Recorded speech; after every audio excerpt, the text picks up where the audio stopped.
বিপদ হলো মানুষের মরণ।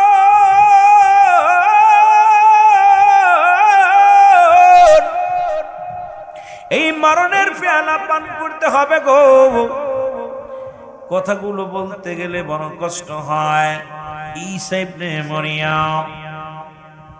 মরিয়ম আলাইহিস সালামের কাছে আজরাইল আলাইহিস সালাম হাজির হয়ে গেল। মরিয়ম ডাক দেখায়, বাবা ঈসা, ও আমার বাজান, আমি তোর মা, তোমারে বলি কিছু ফল এনে দাও, খাইতে মন চায়। ঈসা আলাইহিস সালাম ফল আনার জন্য রওনা হয়ে গেলেন। এদিকে আজরাইল আলাইহিস সালাম ঈসা নবীর মা মরিয়ম আলাইহিস সালামের কাছে হাজির হয়ে গেছে। সালাম দে, আসসালামু আলাইকুম মরিয়ম।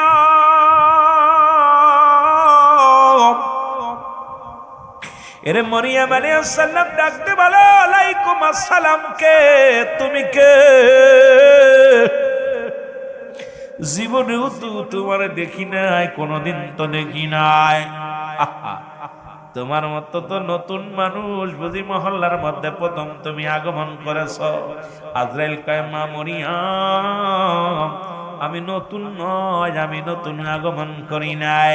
আমি আল্লাহ রব্বুল আলামিনের ফেরেশতা, আমি মালাকুল মউত আজরাইল আলাইহিস সালাম। জোরে জোরে চিল্লায়া বলা যাবে না মারহাবা? আর একটু জোরে জোরে চিল্লায়া বলো আল্লাহু আকবার। মরিয়ম আলাইহিস সালাম ডাকতে, আজরাইল, ও আজরাইল, তুমি কিসের জন্য আসছো জানতে চাই। মরিয়ম কয়, আজরাইল রে, তুমি কিসের জন্য আসছো জানতে চায়। আজরাইল কয়, মরিয়ম, আমি আজরাইলের দায়িত্ব মানুষের জান কবজ করা। ওরে মুসলমান শুনে নাও, সৃষ্টির লগ্ন থেকে যত মাখলুকাত দুনিয়ার মধ্যে আছে সবই আমার হুকুমে, আমার আল্লাহর হুকুম দিয়ে আমি আজরাইল নিয়ে যায়। ওরে একমাত্র ঈমানদার বাইর করার জন্য জমিনের মধ্যে আগমন করি আমি আজরাইল আপনার কাছে আসছি গো মা। আজরাইল ডাকতে কয়, মরিয়ম রে শোনো, রব্বুল আলামিন হুকুম দিয়েছে তোমার নিয়ে যাওয়ার জন্য, আমি আসছি আপনাকে নিয়ে যাওয়ার জন্য। ও মুসলমান শুনে নাও, মরিয়ম আলাইহিস সালাম ডাকতে বলে, আজরাইল,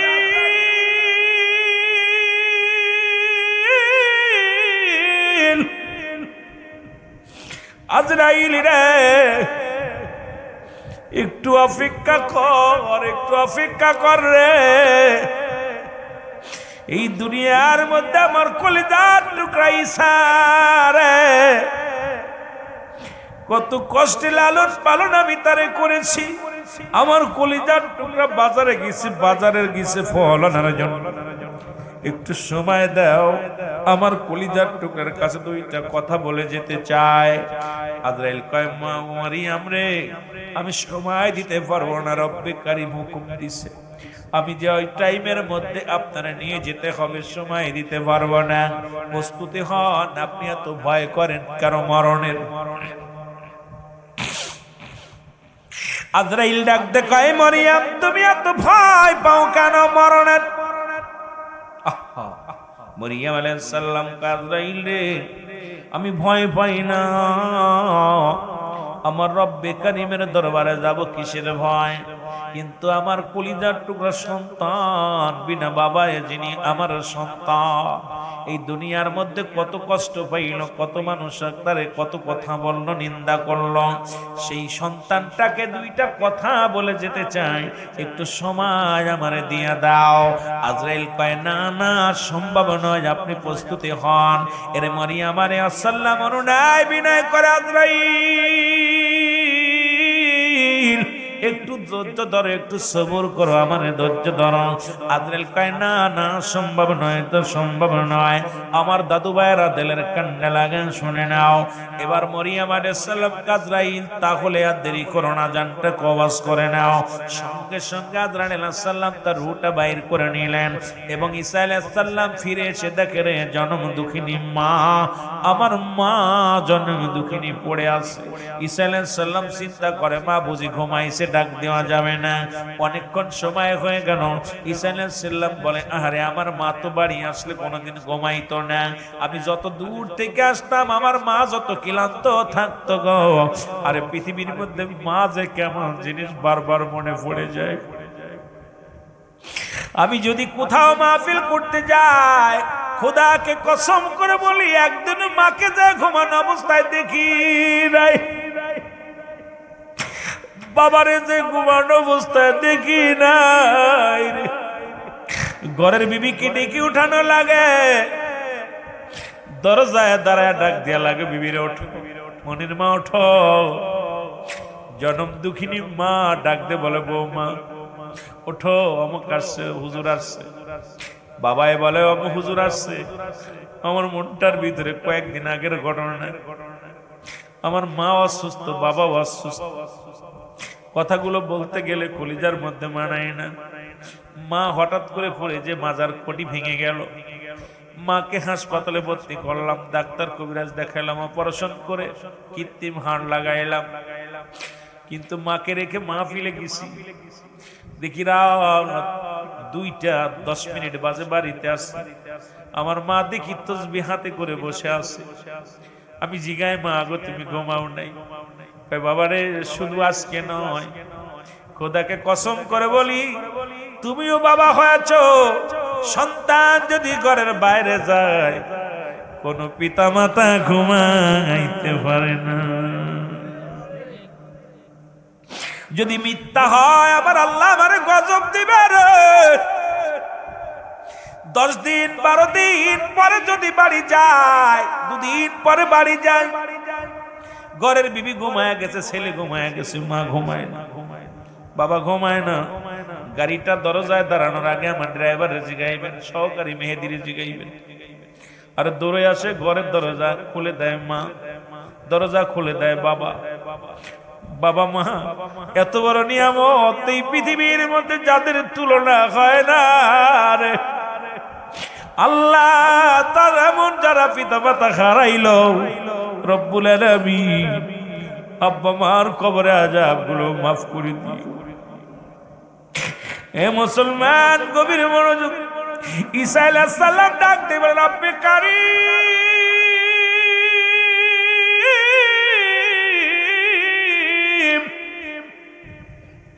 আমি বাড়িতে আসলে আমার মা তো কোনোদিন ঘুমাইতো না, ডাক দিত, বাবা তা কখন আসলে ক্লান্ত হইছো, কষ্ট করে আসছো, আজকে কেন মা কথা বলে না? আমার কেন যেন মন বলে মা বুঝি আর দুনিয়ায় নাই। মায়ের পাশে দাঁড়াইয়া হযরত ঈসা আলাইহিস সালাম ডাক দিয়ে বলে, মা। মা বলে ডাক দিছে, মা তার জিন্দা নাই, মা ঘুমায় গেছে। আর ডাক দিয়ে বলে, রব্বে কারীম, তুমি আমার মাকে নিয়ে গেলা, আমার মা দুঃখিনী, ফল খেতে চেয়েছিল, ফল আমি আনলাম, কিন্তু মাকে কেমনে খাইব? মা তো এখন নাই, জিন্দা নাই। আমার বাবারা, আমার বন্ধুরা, আমার এবার ঈসা আলাইহিস সালাম ডাক দে বলে, আল্লাহ আমি তো মরাটারে জিন্দা বানাইতে পারি, সেই ক্ষমতা দিছো। আমার মাকে একটু জাগাইতে চাই, আমার মার সঙ্গে আজরাইল কি রূপ ব্যবহার করছে একটু জানতে চাই। ঈসা আলাইহিস সালাম ডাক দিলেন, সঙ্গে সঙ্গে মা জিন্দা হয়ে গেছে। জোরে বলে মারহাবা, আর একটু জোরে বলো মারহাবা। মা জেগে গেছে। মা তাকে ফলের পাতিল হাতের মধ্যে ডাক দিয়ে কয়, বাবা ফল দাও। ডাক দে বলে, ঈসা নবী, মা আর দুনিয়ার ফল তোমার নসিবে নাই। মা গো, ও মা, এই দুনিয়ার ফল আর তুমি খাইতে পারবা না, তুমি এখন পরপারে চলে গেছো গো মা। আমি তোমার জাগাইলাম শুধু একটা কথা জানার জন্য, তোমার সঙ্গে আজরাইল আলাইহিস সালাম কি রূপ ব্যবহার করছে জানতে চাই। ঈসা নবীর মা কয়, ডাক দে বাবা ঈসা রে, পৃথিবীর মধ্যে তোরে আনতে যায়, দুনিয়ার মধ্যে যেদিন জন্মগ্রহণ করলি যত কষ্ট অনুভব হয় না, আমার মন বলে পৃথিবীর মধ্যে এত কষ্ট আমি কোনোদিন পাই নাই। আমার সমস্ত দেহখানা শুকায় গিয়েছিল, পিপাসায় কাতর হয়ে গেছিলাম রে। আমার মন বলে আমার দেহ থেকে যেন, বডি থেকে যেন চামড়াটা জোর করে কোনো ব্যক্তি ছিঁড়ে নিয়ে গেছে। এরে আজরাইল, আল্লাহ রাব্বুল আলামিন ডাকতে বলে, আজরাইল রে, যা যা দূরা যা, আমার নবীর জিগায়া আরে আমার নবীরে বলে আয় তার মাল লাগে কি রূপ ব্যবহার হয়েছে জানায় আদনান সাল্লাম হাজির হয়ে গেলেন সালাম দে আসসালামু আলাইকুম নবী ঈসা ওয়ালাইকুম আসসালাম আজরাইল রে আগে জানতে চাই আমার মার রূহটা কেমনে বাইর করলাম বলে হুজুর আপনি তো জানেন আমি এমন দানব এই জমিনের মধ্যে থাকে আমার পা আসমানে থাকে আমার মাথা মোবারক তাম পৃথিবীর পানি যদি আমার মাথায় ঢেলে দেওয়া হয় একটু পানি গড়ায় পড়বে না আমি এত বড় দানব জোরে বল আল্লাহু আকবার ওরে আজ না হয় কাল তুমি যাইবা কবরে যাবার কালে দেখবে চেয়ে গো তোমার সবই রইল আরো জোরে বলেন যাবার কালে দেখবে চেয়ে গো তোমার সবই রইল যাবার বেলায় দেখবে তোমার দাদাই গিয়েছে বাবাই গিয়েছে কেউ আসলো না ফিরে দাদাই গিয়েছে বাবাই গিয়েছে কেউ আসলো না ফিরে তোমার তো যাইতে হবে রে ও ভাই অন্ধকার কবরে তোমার তো যাইতে হবে রে বলো আজ না হয় কাল তুমি আজ না হয় যাইবা কবরে যাবার বেলায় দেখবে চেয়ে গো বলো যাবার বেলায় তবে রইল পড়ে যাবার বেলায়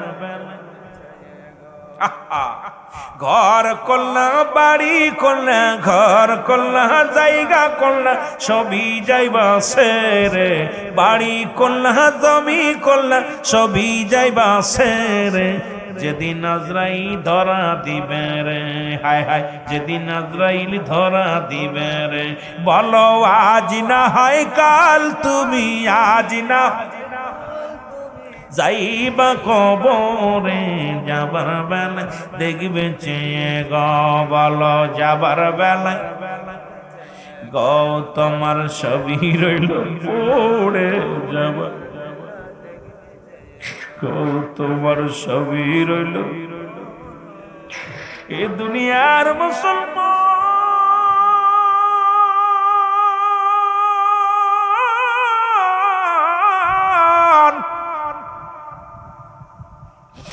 আজরাইল ডাকতে বলে ঈসা নবী রে আমি আপনার মায়ের রূহটা বাইর করেছি সন্তান যেমন মায়ের বুকে দুধ খাইতে খাইতে ঘুমায়া যায় শুধু এইরকম আপনার মায়ের রূহটা বাইর করা হয়েছে শুধু আপনার মায়ের মাথার উপরে হাত কানা রেখেছি কোনো যন্ত্রণা দিই নাই কোনো কষ্ট দিই নাই ঈসা নবীর মা মরিয়ম আলাইহিস সালাম ডাকতে বলে বাবা ঈসা রে এই মৃত্যু যদি এত কঠিন হয় আরে আমি মরিয়মের যন্ত্রণা গায়ের ভিতরে যন্ত্রণা আমি মরিয়মের গায়ে মরণের যন্ত্রণা ওরে বাবা ঈসা রে এত যন্ত্রণা যদি একটা সহজ মৃত্যু হয় কঠিন মৃত্যু না কত কঠিন আমার যুবক বাবারা মনে করছে বুড়ো হয়ে মারা যাবা আরে দুনিয়ায় আইসো একদিন যেতে হবে আজ থেকে ছেড়ে দাও বিড়ি ছেড়ে দাও গাঁজা ছেড়ে দাও মদ ছেড়ে দাও আজ থেকে অন্যায় ছেড়ে দাও নামাজ ধরো 5 ওয়াক্ত সালাত আদায় করো হালাল খাদ্য খাও পরের মেয়ের পিছন ছেড়ে দাও রে বাজান শুনে নাও কারণ এই জিন্দেগির মধ্যে কদিন থাকবা তোমার মতো যুবক কত তোমার বাবাও ছিল তোমার মতো যুবক তোমার দাদাও ছিল তারা কিছুদিন আগে বিদায় নিয়ে গেছে তোমারও বয়স আস্তে আস্তে মুসলমান বাড়তেছে কমতেছে আমার বাবারা অনুরোধ করি সময় আছে এখনো আজ থেকে প্রতিজ্ঞা করো এক ওয়াক্ত নামাজ ছাড়বো না, অন্যায় পথে পা বাড়াবো না, হারাম খাবো না, হালাল খাদ্য খাবো। এই জিন্দেগি মিশে মিশে দুনিয়াটা, এই দুনিয়াটা ক্ষণস্থায়ী জন্যে, স্থায়ী জিন্দেগি হবে আপনার কবর জিন্দেগি। এই জন্য দুনিয়ার জিন্দেগি ছেড়ে দিয়া আল্লাহমুখী হয়ে যাও। জোরে জোরে চিল্লায় বলা যাবেন আল্লাহু আকবার। মহব্বতের সঙ্গে দুরূদ শরীফ পড়েন আল্লাহুম্মা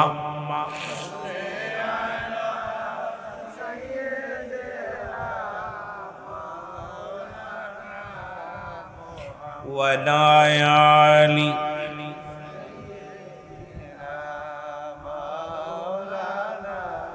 আরো জোরে বলেন আল্লাহুম্মা সাল্লি আলা।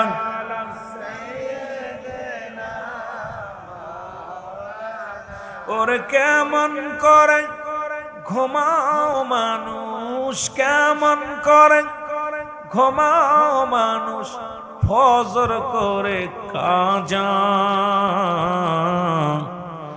এমন তো হতে পারে জোহরে জানা যা তোমার, এমন তো হতে পারে জোহরে যা।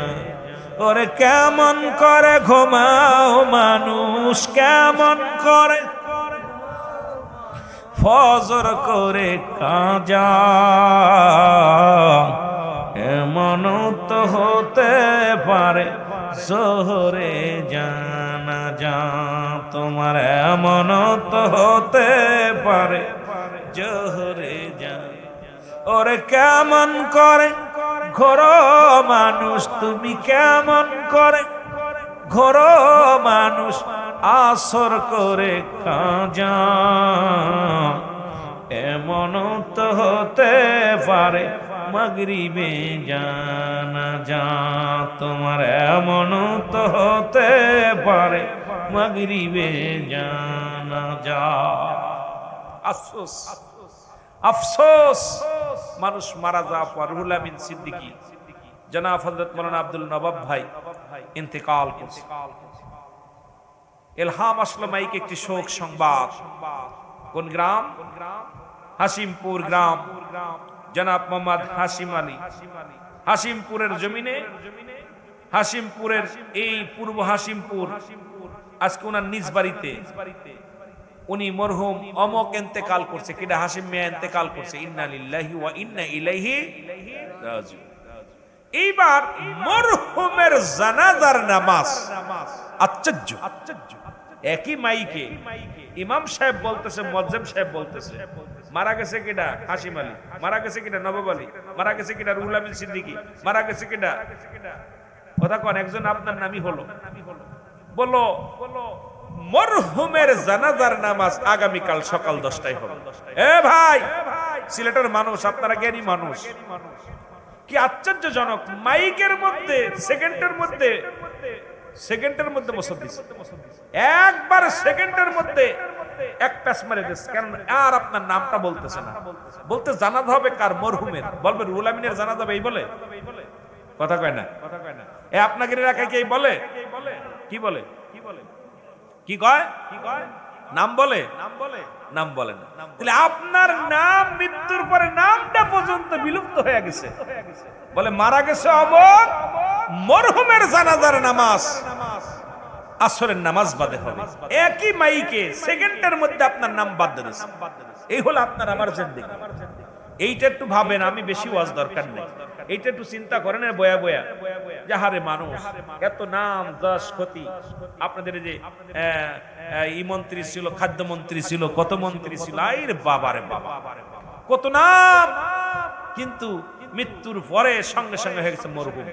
কি হয়ে গেছে? জোরে বলেন না। মরহুম, মারহুমা। এই যে আমাদের মরহুম অমকের লাশ জানাজা হবে, এটা একটু বুকে হাত দিয়ে একবার চিন্তা করেন। সিদ্দিকী সাহেব কথাটা বললো, এই কথাটা হাকিকত। আমার আপনার নাম ঠিকানা যদি এই পর্যন্ত, এই হলো আমাদের অবস্থা।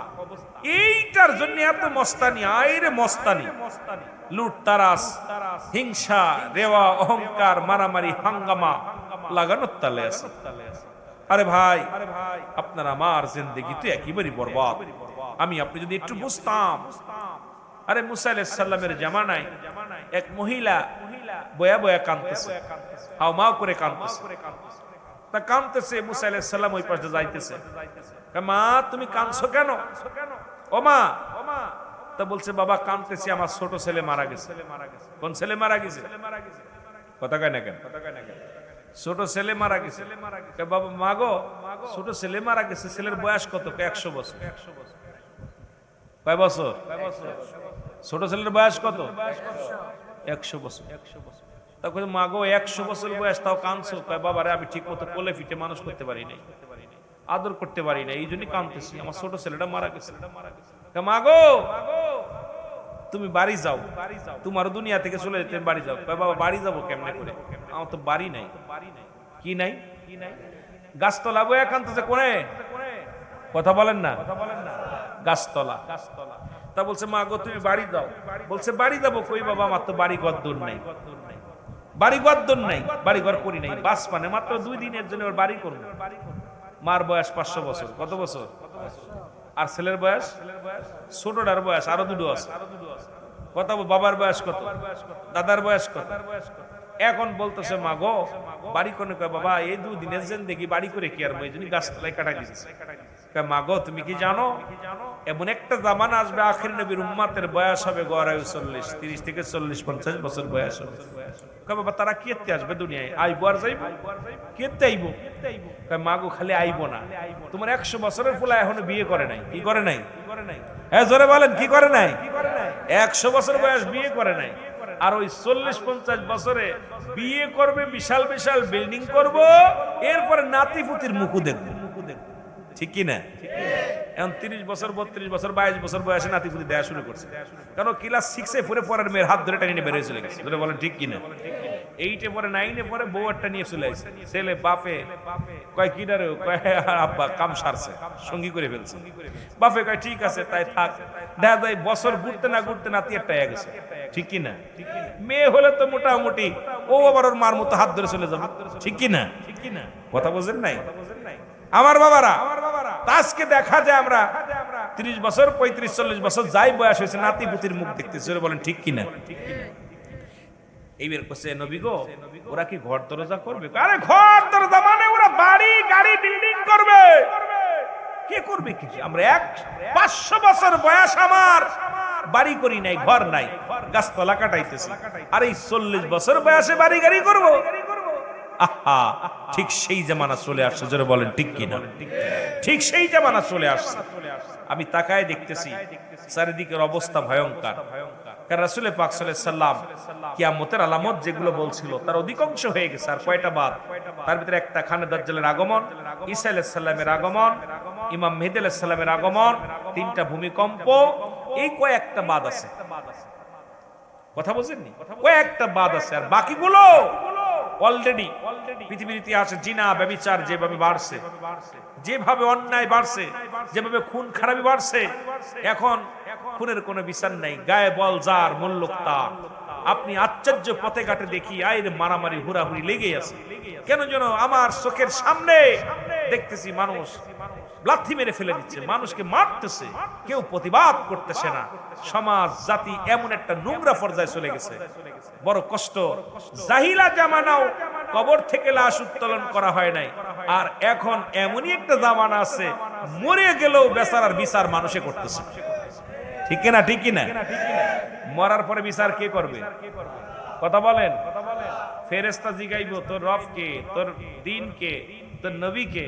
জিগানোর আগে মানুষই উঠাইতেছে কবর থেকে। কথা বুঝেননি?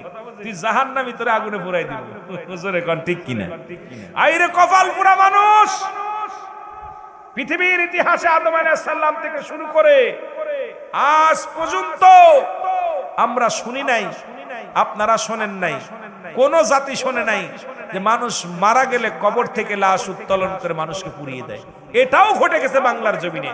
তার মানে আর আমার বাংলাদেশ ইসলাম বলতে কিছু নাই, এখন যা আছে সব দান্দাবাদ। জোরে বলেন ঠিক কিনা? একমাত্র হক্কানি ওলি আল্লাহদের দপ্তর আছে সত্য ইসলাম, তাও সুন্নি আকীদায় যে সমস্ত পীর মাশায়েখ আছে তাদের কাছে সত্য ইসলাম আছে। জোরে বলেন ঠিক কিনা? কষ্ট হয়, অনেকেই বলবে যে হুজুর কথাগুলো বলতেছেন কারণটা কি? আমি ওই পাগলের পক্ষ নিতেছি না। অন্যায় করছে বিচার হোক, দুনিয়ায় অন্যায় করছে বিচার করেন, দুঃখ নাই, তবা পড়ার সুযোগ দেন, ঠিক আছে, মরে যাওয়া পর ছেড়ে দেন, আমার রব্বে কারিম বিচার করে। সে মানুষটা খারাপ হয়, বিচার তো আল্লাহ করবো, জাহান্নামে দিলে আল্লাহ দিবে। আরে নবীর সামনে, আমার রাসূলুল্লাহর সামনে এক ইহুদির লাশ নিয়ে যাচ্ছে, রাসূলুল্লাহ লাফ দিয়ে উঠে দাঁড়াইছে, সাহাবীরা বলে ইয়া রাসূলুল্লাহ এটা ইহুদির লাশ। কার লাশ? জোরে বলেন কার লাশ? ইহুদির। আমার নবীজি বলছে যদিও ইহুদির লাশ হয়, ও তো মানুষ, আমি মানুষের সম্মানে দাঁড়াইছি। তাহলে মরা মানুষকে দেখে রাসূল দাঁড়িয়ে গেছে, আর আমরা সেই মরা মানুষটাকে উঠায়া কবর থেকে পুড়াইতেছি। তাহলে আমাদের অধিপতন হইতে হইতে কোথায় গেছে একটু হিসাব করে মিলায় দেখবেন বয়া বয়া। যেহেতু সিলেটের জমিন, এই জমিনে 360 জন আউলিয়া এসেছে, আপনারা শুনলে খুশি হবেন। এই জমিনে কোনো দাড়িওয়ালা টুপিওয়ালা ঢুকতে পারে না। আজকে যারা ফালাফালি করতেছে শুনে নাও, শাহজালাল ইয়ামানি যখন আসলো, আমি ওয়াজ কিন্তু মনে রাখবেন কই জায়গা রাখলাম, ভুলে গেলে আপনাদের লস। শাহজালাল ইয়ামানি যখন আসবে, ইয়ামেন শহর থেকে মদিনা রওজা জিয়ারত করে মক্কা মদিনা হইয়া যখন এই সিলেটের জমিনে আসবে, গোরগোবিন্দ খবর পাইল যে একদল দাড়িওয়ালা টুপিওয়ালা আসতেছে। এই মৌলবীরা হন, যারা আজ ওলি আল্লাহর সঙ্গে দুশমনি করিস, আমার যুবক বাবারা একটু দিলের কান্ডা লাগায় তারপরে বিরোধিতা কর। এই সিলেট অন্য কোন ইসলাম চলতে পারে না, একমাত্র ওলি আল্লাহর ইসলাম চলবে। যেন বলেন ঠিক কিনা? কেন চলবে সেটার মধ্যে হাকিকতটা বলে যায়। গোরগোবিন্দ শুনতে ভালো, শাহজালাল ইয়ামানি তার 360 জন আউলিয়া নিয়ে দাড়িওয়ালা টুপিওয়ালা আসতেছে। উনি প্রথমে বন্ধ করে দিল, যদি মূর্তি পূজা যদি ঠেকায় রাখতে হয়, গোকে যদি মা বানানো হয়, দুনিয়ার মধ্যে চন্দ্রকে পূজা করতে হবে, চাঁদকে পূজা করতে হবে, গাছকে পূজা করতে হবে, পাহাড়কে পূজা করতে হবে, তাহলে গোরগোবিন্দ চিন্তা করলো শাহজালাল আসলে এগুলো বন্ধ করে দিব। এখন দাড়িওয়ালা টুপিওয়ালা, যারা টুপি মাথায় দিচ্ছেন তারা ভালো করে শুনবেন, যারা দাড়ি রাখছেন তারা ভালো করে শুনবেন, যারা পাঞ্জাবি গাইছেন তারা ভালো করে শুনবেন। তখন নৌপথ বন্ধ, বিমান পথ বন্ধ, সব বন্ধ করে দিলেন, আর ঘোষণা করে দিলেন সিলেট জমিনের মধ্যে যেন কোন দাড়িওয়ালা প্রবেশ করতে না পারে, কোন টুপিওয়ালা প্রবেশ করতে না পারে। সিলেট ভাইরা, আপনাদেরকে আসল ইতিহাসটা মানুষ জানায় না, এরা আপনাদেরকে গুমরাহি রাখছে, কারণ জানলে তো আপনারা ওলি আল্লাহর পক্ষে চলে যাবেন, এই জন্য আপনাদেরকে গুমরাহি রেখে দিছে। তখন শাহজালাল ইয়ামানি অনেক সাধনা করে 360 জন আউলিয়া নিয়ে সুরমা নদীর কিনারে আসলেন, এসে বসলেন। আয়সা দেখে সব রাস্তাঘাট সব বন্ধ, গাড়ি নাই, হেঁটে হেঁটে আসছে। আয়সা নদী পার হবে, নৌকা নাই, নৌকার মাঝি তালা মেরা থুইয়াও পারে বাড়ি যে ঘুমাইছে, সব ড্রাইভার গুলো বাড়ি যে ঘুমাচ্ছে। কারণ শাহজালাল হুকুম দিছে যদি কোনো দাড়িওয়ালা টুপিওয়ালারে কেউ পার করে তাকে হত্যা করা হবে, দাড়িওয়ালা টুপিওয়ালাকে যদি কেউ সাহায্য করে তাকে হত্যা করা হবে। এই ভয়ে, এই যে করোনা ভাইরাস আসছিল যেরকম ভয়ে সব ঘর ধরছিলাম, ঠিক একই রকম গোরগোবিন্দর ভয়ে সিলেটের সব এই পুরুষগুলো যুবকগুলো সব পলাইছে। কিন্তু শাহজালাল আল্লাহ জমিনের মধ্যে আনছে। আমার আল্লাহ ডাক দিয়ে বলে ওলিদের কাছে আসে ইলহাম, নবীদের কাছে আসে ওহী। যারা বলেন ঠিক কিনা? যেটা আমি আয়াত পাঠ করেছিলাম মেরকাত সূরা মেরকাতের 10ম খণ্ড 722 নম্বর পৃষ্ঠা, তাফসীরুল বায়ান 5ম খণ্ড 524 নম্বর পৃষ্ঠা। রাসূল বলে লা ইয়ামউত, তাদের মৃত্যু নাই। আমার আল্লাহ বলেন আলা সাবধান, ইন্নানি চালা ইন্না উল্লাহি, আল্লাহর তরফ থেকে যারা ওলি হয়, ওলি তো আল্লাহ বানায়। কে বানায়? আরো জোরে বলেন কি বানায়? আল্লাহ বানায়। শাহজালাল ইয়ামানি, আপনারা দয়া করে ইশারায় কাজ করবেন। আল্লাহ কবুল। ভালো আছেন, বসেন সবাই। আল্লাহ উপজেলা চেয়ারম্যান সেবা আল্লাহ কবুল করুক। ভালো আছেন তাই না? আলহামদুলিল্লাহ, অনেক ভালো লাগলো। এই সমস্ত চেয়ারম্যান দরকার, উপজেলা চেয়ারম্যান, ইউনিয়ন চেয়ারম্যান, দাড়িওয়ালা টুপিওয়ালা আল্লাহ মানুষের দরকার, কিন্তু দাঁড়ায় মতে এগুলোর দরকার নাই। জোরে বলেন ঠিক কিনা? বাংলা ওয়াজ বোঝেন? কুলুফ পশ্চিম কেবলা এটা বোঝে না, কেবলা করে এটা বোঝে না। এইগুলো যে সমাজের নেতা হয় সর্বনাশ করে দিব। জোরে বলেন ঠিক কিনা? কথা বলেন ঠিক কিনা? সাবধান, খুব সাবধান।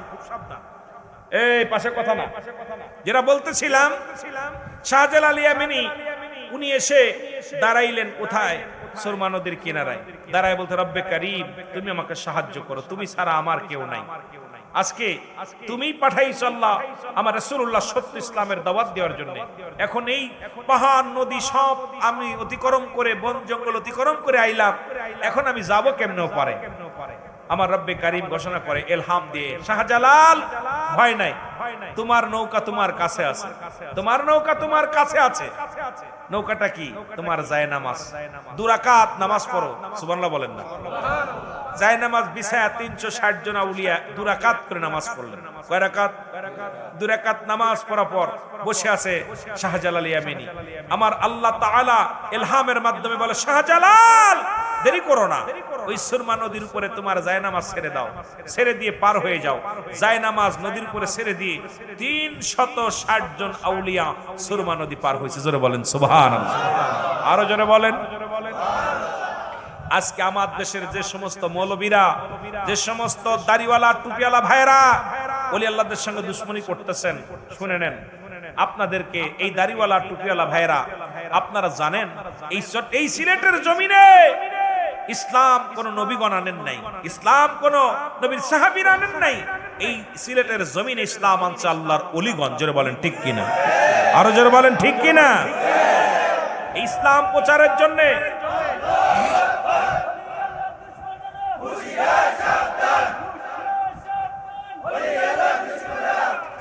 আমার বাবারা শাহজালাল এসে আজান দিল।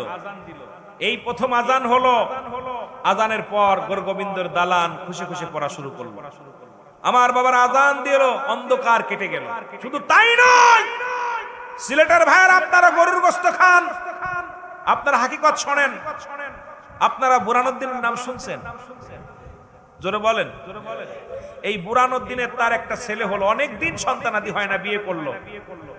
বিয়ের 21 বছরের মাথায়, 21 বছর বয়স, বিয়ের বয়স। বুরহানুদ্দিন নিয়ত করল, আল্লাহ তুমি যদি আমার একটা সন্তান দাও, আর এটা যদি ছেলে সন্তান হয় বা মেয়ে সন্তান হয়, তুমি যেটা দিয়ে খুশি আমিও সেটাই খুশি। তাকে আমি আমার এই পৃথিবীর মধ্যে কুরবানি কি করব, তার জন্য সুন্দরভাবে সুন্নাতে রাসূল আকিকা করব।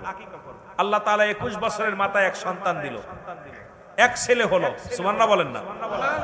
এই ছেলেটা যখন হলো, বুরহানুদ্দিন গরু জবাই করে 7 দিন পরে, বুরহানুদ্দিন তার ছেলের 7 দিন বয়স। কয়দিন বয়স? জোরে বলেন কয়দিন?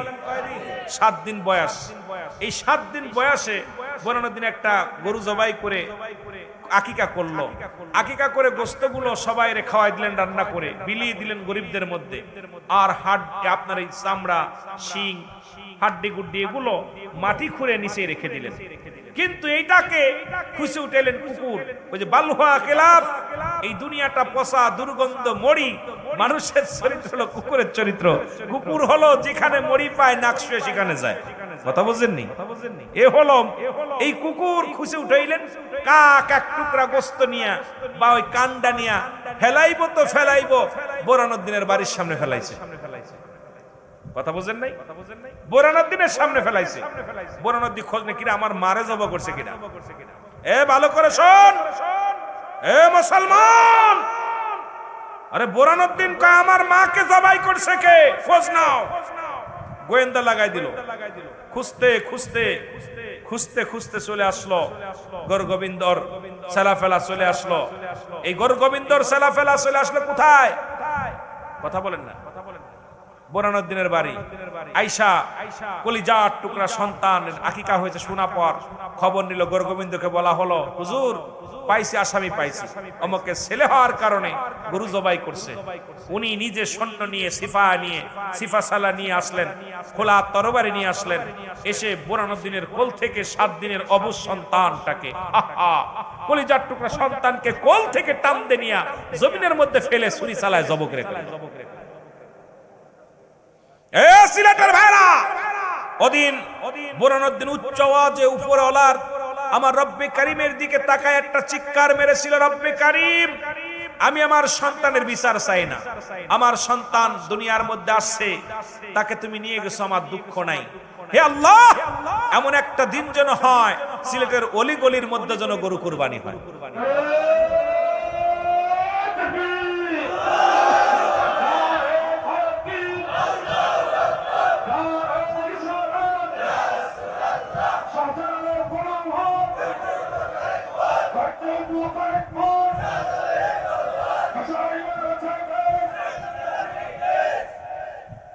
আজকে যারা গরুর গোশত খায়া ওলি আল্লাহর মাজার ভাঙতে চাও, শাহজালাল, শাহ ফরান, ফুলতুলি মাসলাত সহ ওলি আল্লাহদের দিকে বাঁকা নজরে তাকাও। আজ থেকে তারা গরুর গোশত বন্ধ করে দাও খাও। যারা বলেন ঠিক কিনা? আজকে হাজার হাজার গরুর গোশত খাও, খুব মজা লাগে, আর ওলি আল্লাহদের মাজার ভাঙবে। সুতরাং সিলেটের কোন মানুষ, আমার কষ্ট লাগে, সারা বাংলাদেশের মানুষ বিরোধিতা করতে পারে, কিন্তু সিলেটের জমিনের মানুষ ওলি আল্লাহদের বিরোধিতা করার সুযোগ নাই। কারণ যাদের মাধ্যমে এত নিয়ামত পাইলাম, তাদের সঙ্গে যদি না মানি ব্যাখ্যা ভিন্ন, কিন্তু তাদের বিরোধিতা করার কোনো এখতিয়ার আপনার নাই। জোরে বলেন ঠিক কিনা? কথা আমার বোঝেন?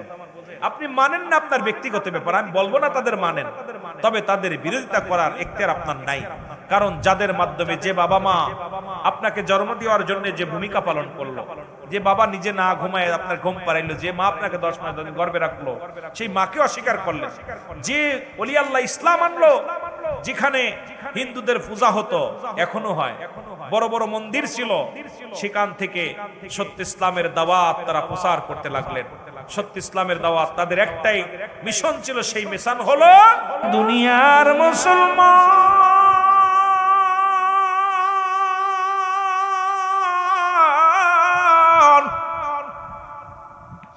কথাগুলো বলতেছিলাম 33 সালে সব দোয়ার অনুষ্ঠানে মুসলমান, বলতেছিলাম মানুষের জীবনে 3টা বিপদ।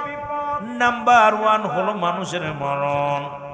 এই মরণ থেকে পালানোর কোনো পথ নাই, মরণের কোনো আপডোয়াজ নাই। পৃথিবীর মধ্যে কত রোগের ওষুধ পাইলাম রে যুবকেরা রে, পৃথিবীর মধ্যে করোনা রোগের কত, পৃথিবীর মধ্যে ডায়াবেটিস, কত রোগের করোনার ওষুধ পাইলাম। এরে মুসলমান, মৃত্যু রোগের ওষুধ কোনো পাইলাম না, মরণের পেয়ালা পান করতে হয়। আর মানুষের মৃত্যু হয় 2টা টাইমে, একটা হলো রাতের বেলা, একটা হলো দিনের বেলা। ও মুসলমান, 2টা টাইমে মরণ হয়, একটা হলো রাতের বেলা, একটা হলো দিনের বেলা। পৃথিবীর মধ্যে আসার একটা সিরিয়াল আছে, যার কোনো সিরিয়াল নাই রে।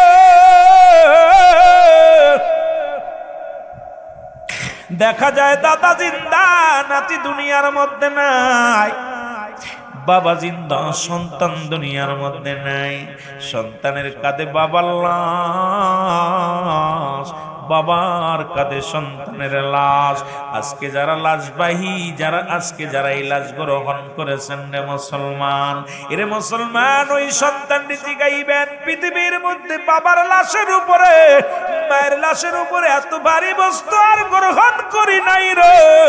ও যুবক বন্ধুরা আমার, শুনে নাও, বাবা মায়ের লাশ যেমন সন্তানের কাছে ভারী, সন্তানের লাশ তেমনি বাবার কাছে ভারী। এই জন্য আসার সিরিয়াল আছে, যার কোনো সিরিয়াল নাই। বাবা জিন্দা, সন্তান দুনিয়ার মধ্যে নাই। কত যুবক দুনিয়া থেকে বিদায় হয়ে যায়, লেখাপড়া শেষ করে চাকরি করবে, ইঞ্জিনিয়ার হবে, ডিসি হবে, এসপি হবে, মনে বড় সাধনা জাগছিল, রব্বি কারিম তারে দুনিয়া থেকে লইয়া গেছে। যুবক বন্ধুরা আমার, শুইনা নাও, আবার কত মানুষ জন্মের পর থেকে দুনিয়া থেকে বিদায় হয়ে গেছে, মায়ের গর্ভে অনেকেই মারা গেছে। ও যুবক বন্ধুরা শুনে নাও, এইরকম এই দুনিয়ার মধ্যে আসছি, যেতে হবে, এর মধ্যে কোনো সন্দেহ নাই।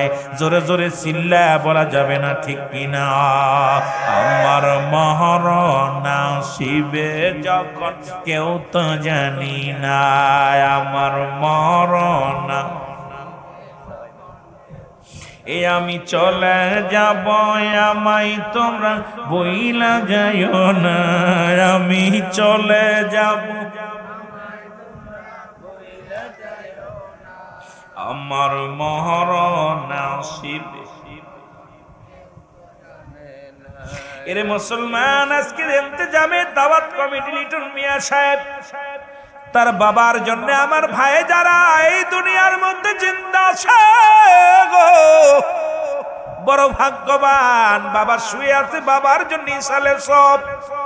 আজকে সন্তানরা বাবা মারা গেলে বাবার সম্পত্তি নিয়ে কত না কারাকারি করে। সন্তান বাবাকে, মুসলমান হত্যা করতেছে, মাকে হত্যা করে। আজকে সমাজের মধ্যে পীড়াই দেখেন রে মুসলমান, সন্তানের হাতে বাবা খুন, ওরে মুসলমান সন্তান রাতে মা কোন। আর আজকে যিনি আমার ভাই দুনিয়া থেকে বিদায় হয়ে গেল, হাসিম ভাই, ওনার সন্তানদেরকে রেখে গেছে আল্লাহ। সন্তানেরা বাবার জন্য ইসালে সব করে, দুয়ার অনুষ্ঠান করে। আল্লাহ আল্লাহ এই দুনিয়ার মধ্য থেকে এমন সন্তান রেখে গেছে গো, নবী বললেন সাহাবীরা রে, তোমরা কেউ কি কবুল হজের সব পাইতে চাও? সাহাবীরা বলে কে বা না চায়? নবী বললেন শুনে নাও, তোমাদের মধ্যে যাদের পিতামাতা জিন্দা আছে সালাম দিবা বাড়ি যা, আসসালামু আলাইকুম মা, আসসালামু আলাইকুম বাবা। তোমার আমল নামায় একটা কবুল হজের সব লেখা হয়ে যাবে। জোরে বলেন মারহাবা। আজকে যারা মারে হারাইছো, বাবারে হারাইছো গো, আমার নবী বলা পর সাহাবীদের চোখে পানি, সাহাবীরা চোখের পানিগুলো ফেলে ফেলে কান্দে। নবী গো, মার নবী, আমার নবী কন সাহাবীরা রে তোমরা কেন কান্দো? আমার নবীর সাহাবীরা বলে নবী গো, আমরা এত বড় নিয়ামত হারাইয়া ফেলেছি। 1 মাস হলো আব্বা মারা গেছে, 1 মাস হলো মা মারা গেছে, 2 মাস হলো, 10 দিন হলো, 1 বছর হলো আব্বা মারে হারাইছি। এই আমলটা যদি আগে পাইতাম রে, আরে বাবা মারে সালাম দিলে কবুলাদের সব পা যাইব। এই আমলটা যদি আগে পাইতাম কতই না উপকৃত হইতাম। নবী আজকে আমাদের মা নাই, বাবা নাই, এই আমলটা কই যায় পাবো? এই জন্য কান্দি, আমরা বড় এতিম। আমার নবী কয় সাহাবীরা রে তোমরাই বুঝি এতিম। আমি নবী যখন 6 মাস মায়ের গর্ভে মা আমি বাবারে হারাইলাম, যখন 6 বছর বা 7 বছর বয়স মাকে হারাইলাম, 7 বছর 6 মাস যখন বা 6 বছর 6 মাস তখন দাদারে হারাইলাম। এই পৃথিবীর মধ্যে আমার মতো এতিম কেউ নাই। আরে নবীও কান্দে, সাহাবীরা কান্দে। রব্বুল আলামিন ডাকতে বলে জিবরিল আমিন যাও যাও, আমার বন্ধুরে যা বলো, যাদের আব্বা নাই মা নাই, আমি রব্বে কারিম তাদের জন্য দোয়া শিখায়। বলেন রব্বির হামহুমা কামা রব্বায়ানি সগীরা। আরো জোরে বলেন রব্বির হামহুমা।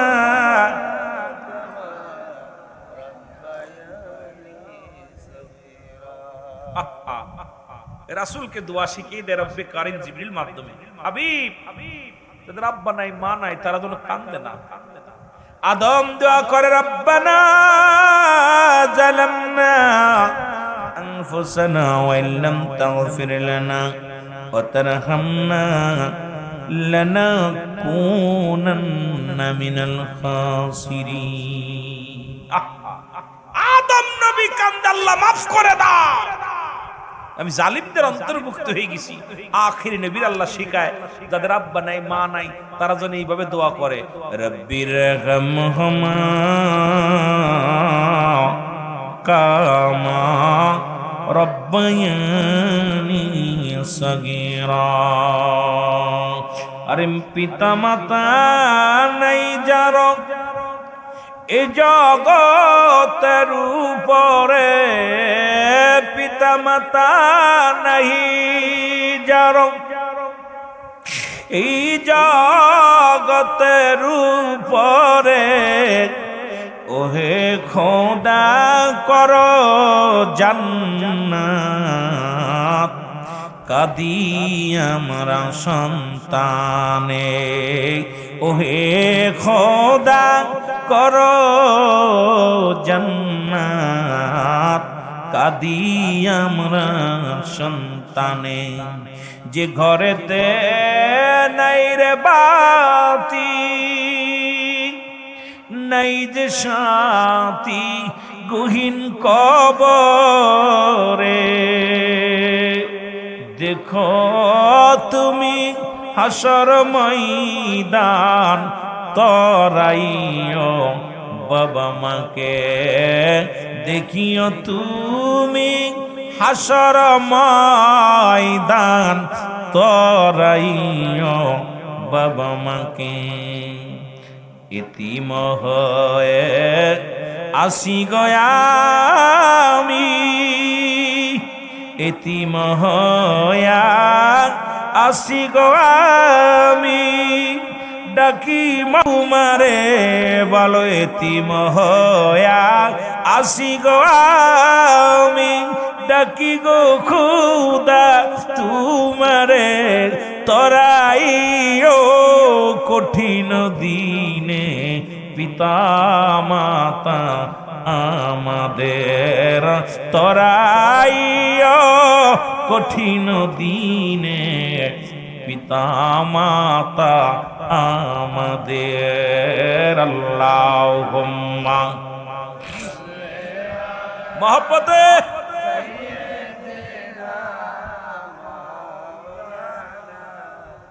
কত নয়াদর করত তারা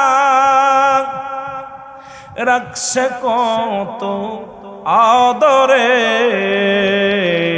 কত নয়াদর করত তারা রাখছে কতই আদরে নিজে না খেয়ে খাওয়াইছে মোদের নিজে না খেয়ে খাওয়াইছে মোদের রাইখো আল্লাহ জান্নাতে তাদের রাইখো আল্লাহ জান্নাতে আদর করিয়া রেখেছে আমায় আদর করিয়া রেখেছে আমায় রেখেছে কত যতনে রাখিও খোদা পিতা মাতাকে তোমার না জান্নাতে রাখিও খোদা পিতা মাতারে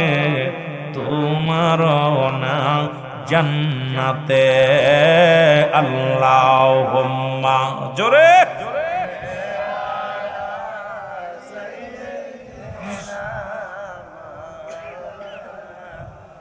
ওয়ালা আলি সাইয়্যিদিনা এই দুনিয়ার মুসলমান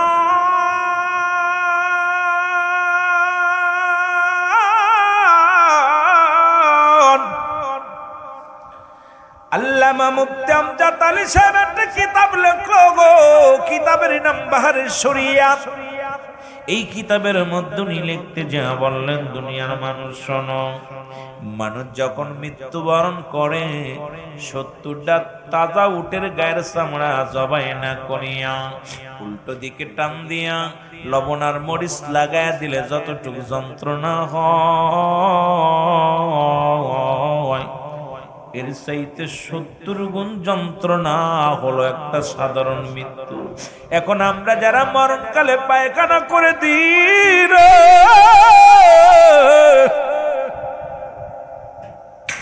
আমরা যারা মরণের সময় যারা প্রস্রাব করে দিই যাদের চোখ দুটি বড় বড় হয়ে যায় অনেক মানুষ মরণের সময় জিহ্বা বড় হয়ে যায় মুসলমান কত মানুষের দাফন করাইলা কাফন পরাইলা এই মানুষগুলো মৃত্যুর সময় দেখেছি কত মানুষের গোসল করাতে যেয়ে দেখেছি পায়খানা পর্যন্ত করে দিছে আরে জিহ্বাটা ঘরে যায় না চোখ দুটি বন্ধ হয় না পা বেঁকা হয়ে যায় হাত লোলা হয়ে যায় আরে এমন মৃত্যু কঠিন মৃত্যু মুসলমান শোনো এই মরণের পেয়ালা পান করতে হবে তবে ইমানদারের মৃত্যু হয় ও ইমানদার আর দিলের কান্ডা লাগা শোনো, ইমানদারের মৃত্যু হয় যখন আটাস গুলাইয়া খামির বানায়া এই কত মুসলমানের ভিতরে যদি একটা চুল পড়ে, এই চুলটা টান মারিয়া যদি টান দে বাইর করলে যেমন খামিরে টের পায় না, ইমানদারের রূহটা এমনি বাইর হয়। ও মুসলমান, আজকে আমরা যে পাপের বোঝা মাথায় নিয়ে আসি, মালাকুল মউত আইব গো, মালাকুল মউত আইব, এখান থেকে পালানোর কোনো রাস্তা নাই, পথ নাই। জোরে জোরে চিল্লায় বলা যাবে না, ঠিক কিনা? আমার মরণ নসিবে কখন কেউ তো জানি না, আমার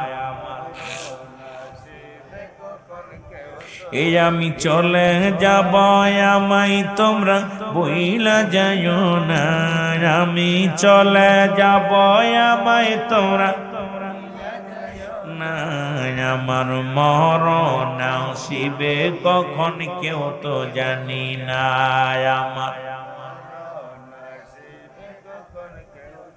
টাকা পয়সা দালান কোটা যাহা করেছি সব কিছু ফেলাইয়া আজি একাই চলেছি রে, আমি সব কিছু ফেলাইয়া আজি। আমি যাবার কালে ভেবে দেখি আমার কেহ নাই, আমি যাবার কালে ভেবে দেখি নাই, আমার মরণ নসিবে। এরে মুসলমান, কার জন্য সুদ খাও, কার জন্য ঘুষ খাও,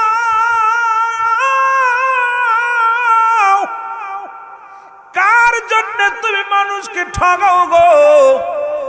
আজকে 10 তলা 20 তলা বাড়ির মালিক হইলা, সম্পদের মালিক হইলা, অফিসে বইয়া বইয়া হারাম খাইলি, হারাম খোর, রাস্তার মধ্যে ঘুষ খাইয়া রাস্তার মধ্যে দাঁড়ায়া ঘুষ খাও, অফিসে বইয়া ঘুষ খাও, আর সুদ ঘুষের মধ্যে জীবন করলাম। তুমি কি একবার চিন্তা করছো সাদের দেহ কানা তোমার না? এই দুনিয়ার মধ্যে সম্পদ গড়লা, বাড়ি গাড়ি বানাইলাম, এই দুনিয়ার সম্পদ খাবে লোকে, তোমার দেহ খাবে পোকে। জোরে বলেন ঠিক কিনা?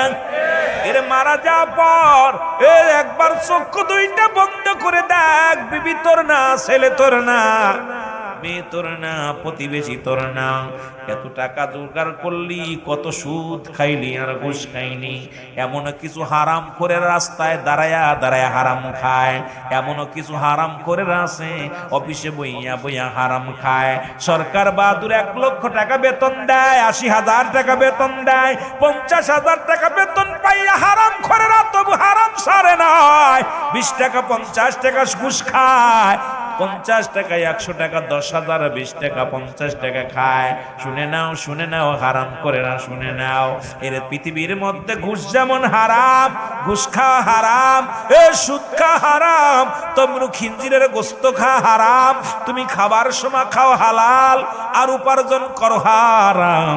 তোমার এই দেহটার মধ্যে আরাম থাকবে না, কারণ এই দেহখানা তোমার খাবে কোথায়? তোমার দেহখানা খাবে পোকে, তোমার সম্পদ খাবে লোকে। একবার চক্ষু বন্ধ করে দেখো, এই যে হাসিম ভাই দুনিয়া থেকে চলে গেছে, সম্পদ রেখে গেছে, বাড়ি রেখে গেছে, ছেলে ভোগ করে, মেয়ে ভোগ করে, প্রতিবেশী ভোগ করবে, কিন্তু তার জন্য কিছু নয়। 3.5 হাত একটা গর্ত, মাত্র একমাত্র ঠিকানা। যুবকের দলেরা শোনো গো, ফিরাউন, নমরুদ, কারুন যারা খোদাই দাবি করেছিল তাদেরকেও আল্লাহ নিয়ে গেছে, আমারও আপনার যেতে হবে। এই পৃথিবী থাকার জায়গা না, জোরে বলেন ঠিক কিনা? আল্লাহ কয় কুল্লু মান আলাইহা ফান, আল্লাহ কয় বান্দার এই পৃথিবীর মধ্যে যা কিছু আছে আমি আল্লাহ চূর্ণ বিচ্ছিন্ন করে দিব গো।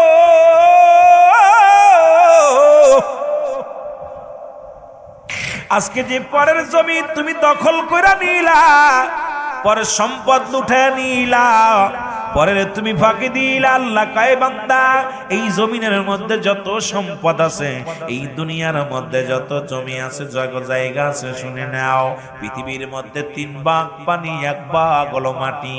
এই মাটিগুলো আমি আল্লাহ পুড়ায়া তামা বানায়া দিব। কি হইব? এ বাবারা জোরে বলেন কি হইব?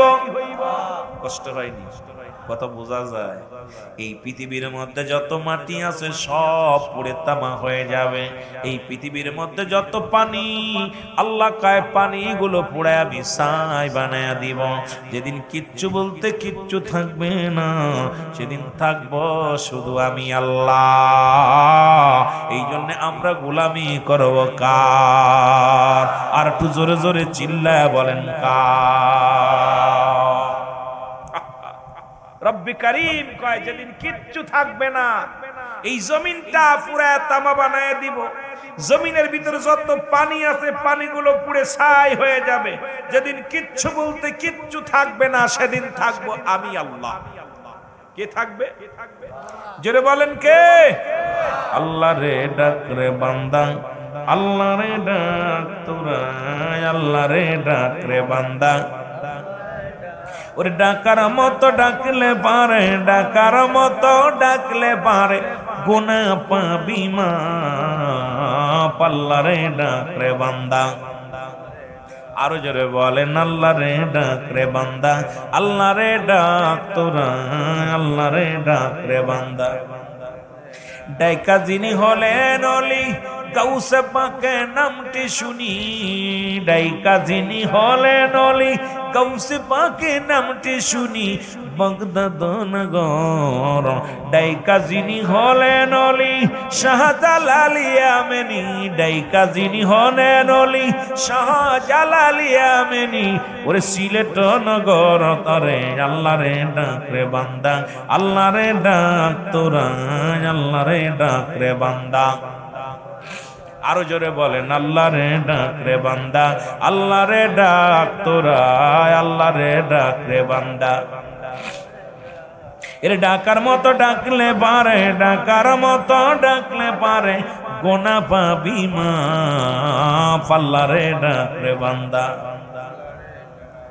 আর খাজা ফরিদপুরি কয় বাবা শেষ রাত্রি আল্লাহু ইয়া রহমানু ইয়া রহিম বলে যেদিন ডাকবে, মানুষের গুনাহ মাফ হয়ে যাবে, মিঠা পানি বর্ষিত হবে, শান্তি আর শান্তি ফিরে আসবে। সেই আল্লাহরে যদি ডাকার মতো ডাকা যায়, আল্লাহ রাব্বুল আলামিন যদি একবার আপনার উপর রাজি খুশি হয়ে যায়, দুনিয়া আখিরাত পরকাল ফুল সিরাত কোথাও ভয় নাই। জোরে বলেন ঠিক কিনা? আরো জোরে বলেন ঠিক কিনা? একটু মহব্বতের সঙ্গে দরুদ শরীফ পড়ুন। আল্লাহুম্মা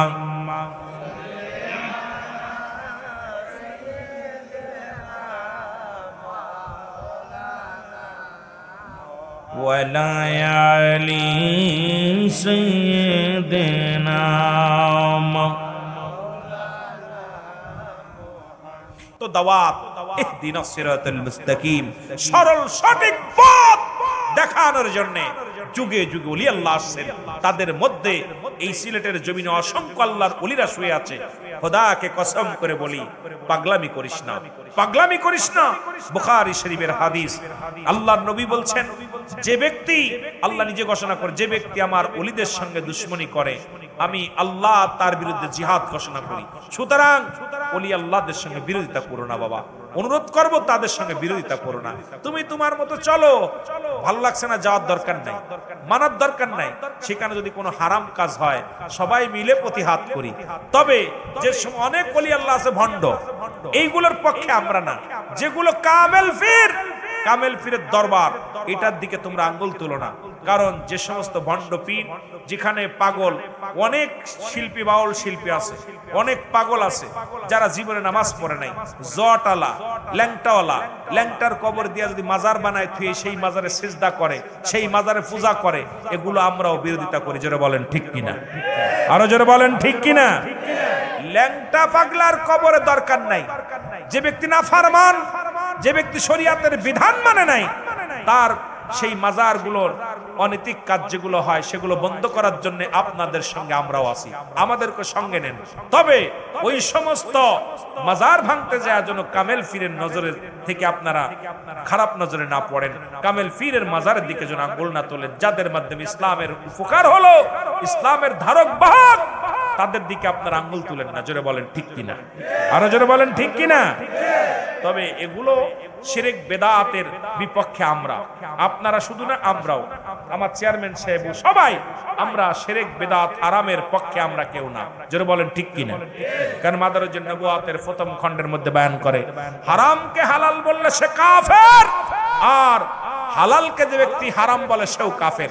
সুতরাং যেখানে শরিয়াতের গর খেলাফ কোনো কাজ হয়, নামাজ হয় না, সে যত বড় পীর হোক, যে যত বড় কামেল হোক, বাতাসের উপর দিয়ে ভেসে যাবে, বাতাসের সঙ্গে ভেসে যাবে, পানির সঙ্গে ভেসে যাবে, বাতাসের সঙ্গে উড়ে যাবে, নামাজ পড়ে নাই, শরিয়াতের বিধান মানে নাই, সেটা কাফের, সেটা কাফের, তাকে মানা যাবে না। জোরে বলেন ঠিক কিনা।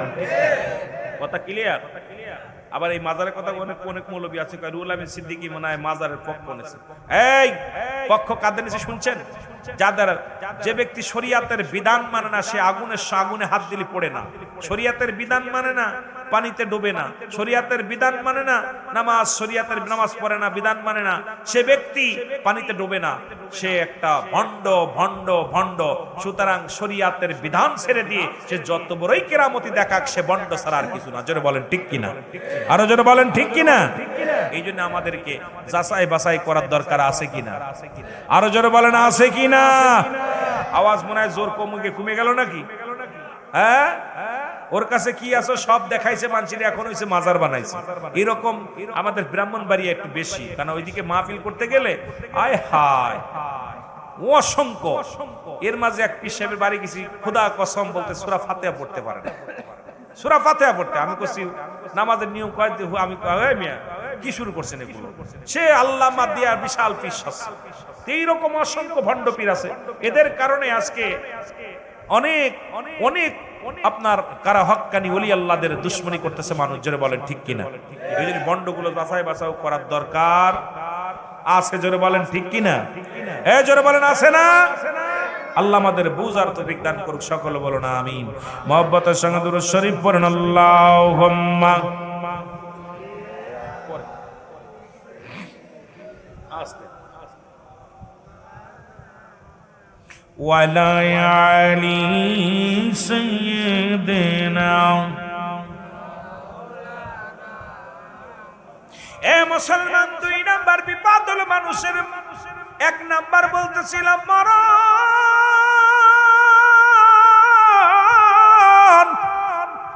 2 নাম্বার হলো কবর।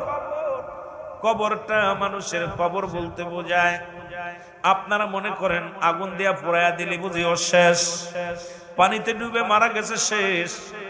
মুসলমান গভীর মনোযোগ, ওকে কি হাঙ্গর কুমিরে খাইছে শেষ না রে বাজান না।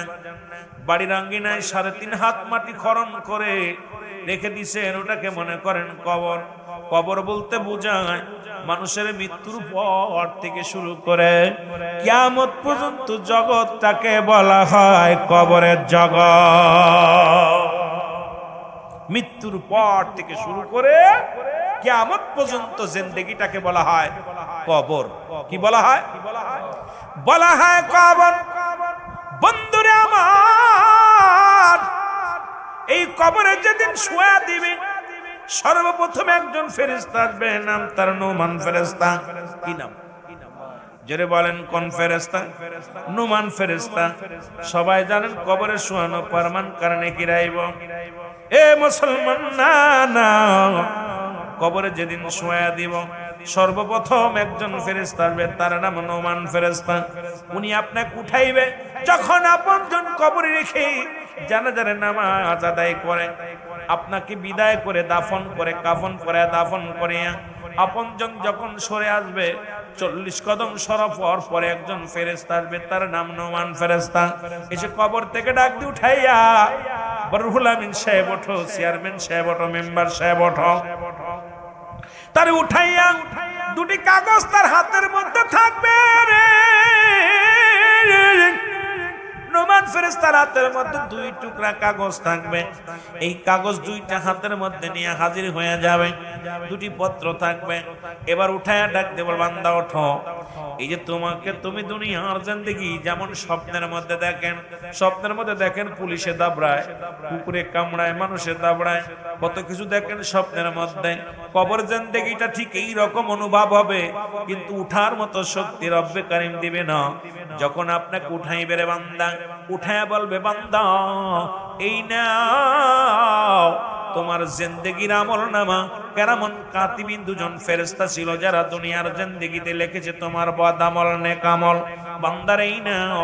উনি বান্দা হাতের মধ্যে নিয়া, কাগজখানা হাতের মধ্যে নিয়ে দেখবে রে বান্দা কত রাকাত নামাজ পড়েছিলাম, কতটা যাকাত দিয়েছিলাম, কত সৎ পথে চলেছিলাম, কোরআন তেলাওয়াত করেছি, হাদিস পড়েছি, ভালো কাজ করেছি, এটা দেখিয়া বান্দা বড় খুশি হয়ে যাবে।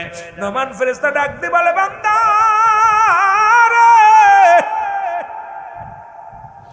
এই নবাবালি লেখো, তাড়াতাড়ি লিখে দাও, কারণ প্রতিটা বান্দার আমল নামা, যার আমল নামা তার লেখা লাগবে। বাবারে একটু ভালো করে খেয়াল করবেন, সেদিন বলতে পারবেন আমি টিপসই দিব, লিখতে পারি না, কারণ প্রতিটা বান্দার আমল নামা, যার আমল নামা তার লেখা লাগবে। ডাকতে বলে বান্দা লেখো, তুমি লেখো। ডাকতে বলবে আমি লিখবো কেমন করে, আমার কাছে তো কলম নাই। ডাকতে বলে বান্দা কলম তোমার ডান হাতের শাহাদাত আঙ্গুল মুবারক। জোরে জোরে চিল্লায় বলা যাবে না আল্লাহু আকবার। ডাকতে বলে বান্দারে এই ডান হাতের শাহাদাত আঙ্গুল মুবারক তোমার কলম, এই কলমটা দিয়া লেখা লাগবে রে বাবা। আমার অনেক সুন্নি ভাইয়ের আঙ্গুলের মাথায় চুন লাগায়া খান, দাবি করব খবরদার চুন লাগায় না, কারণ এই আঙ্গুল দিয়া রব্বুল আলামিনের হাবিব, আমার আপনার প্রিয় হাবিব রাহমাতাল লিল আলামিন চন্দ্রটাকে দ্বিখণ্ডিত করেছিল হাতের ইশারায়। এই আঙ্গুল দিয়া লেখা লাগবে তোর কবরের মধ্যে আমল নামাটা। এটা চুন খাওয়ার জন্য আঙ্গুলটা দেয় নাই রব্বে কারিম। এই দুইটা হাতের মধ্যে যতগুলো আঙ্গুল আছে, এই আঙ্গুলের ভিতরে সর্বশ্রেষ্ঠ মর্যাদাপূর্ণ আঙ্গুল হলো শাহাদাত আঙ্গুল মুবারক। এরে বান্দা লেখো। বান্দা বলবে আমি তো কলম পাইলাম, কলমের মধ্যে কালি নাই, আমি লিখবো কেমনে, কালি নাই। এবার ফেরেশতা ডাক দেন, মান ফেরেশতা ডাক দে বলো বান্দা এরে কালি হলো তোমার মুখের থুতু মুবারক। এ যুবক তোদের হাতে ধরে পায়ে ধরে যাই বলে যাই রে, এই মুখের ভিতর আর গাঁজা দিস না, মদ দিস না, তারি দিস না রে যুবক। এই মুখটা দিয়া কাউকে গালি দিস না, মুখ দিয়ে ফাইসা কথা বলিস না, এই মুখের মধ্যে আর বিড়ি টান দিস না রে যুবক। তোদের পায়ে ধরে বলে যায় আমি গুনাহগার, তোদের বলে যাই এই মুখটার থুতু মুবারক হবে কালি। কালি যদি নষ্ট হয়ে যায় কেমনে লিখবি রে বাবা? ওই কলমের কালি যদি শুকায় যায়, এই কালি দিয়ে লেখা সম্ভব নয়। কলম মুসলমান, কলম চলবে না। এই জন্য আজ থেকে তোদের দাবি করবো আমার রব্বুল আলামিন, ওরে তুমি যখন মায়ের গর্ভে ছিলে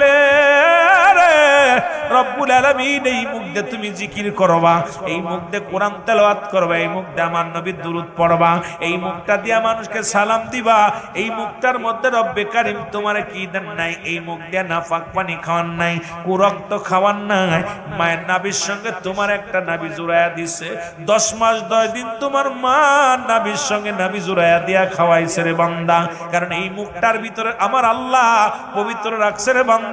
বান্দারে এই দুনিয়ার মধ্যে যা কিছু আমার রব্বে কারিম বানাইলেন, দুনিয়া সৃষ্টি করলেন, আল্লাহ কয় কুন আর ফায়াকুন, দুনিয়া হয়ে গেছে।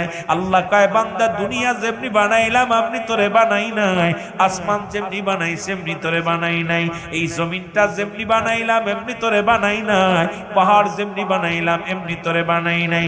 বান্দারে ও বান্দা শুইনালা, আমি আল্লাহ রাব্বুল আলামিন আমার কুদরতি হাত মুবারক দিয়া আমার আদর করে আমার বান্দা বান্দিরে বানাইছি। জোরে জোরে চিল্লা বলা যাবে না সুবহানাল্লাহ। রে আদর কো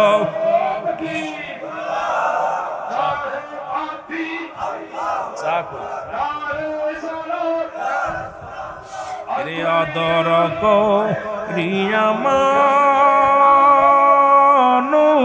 আল্লাহ বানায়া বলেন আদর করিয়া মানুষ আল্লাহ বানাই এর কেমনে দিবা জাহান্নামে ফেলিয়া বলেন কেমনে এর সাউন্ড বাড়ান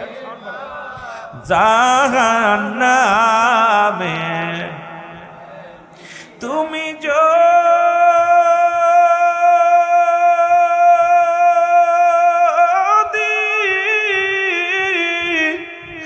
মাফ না করো আল্লাহ বান্দারে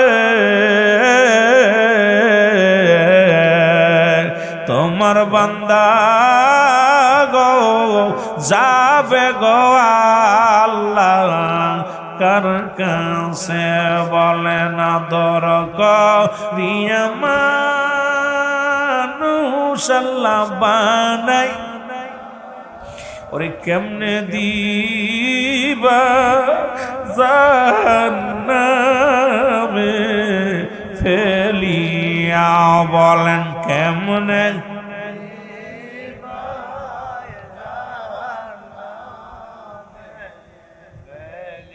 সকলে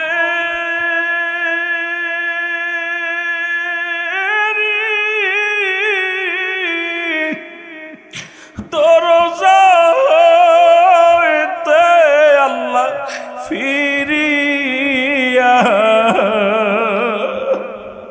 এর সকলে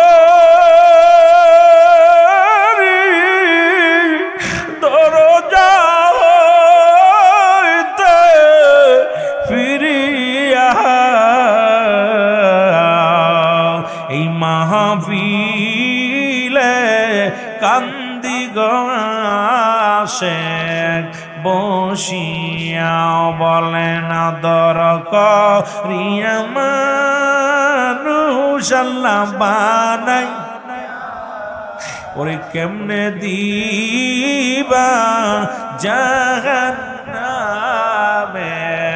ফেলিয়া বলেন কেমনে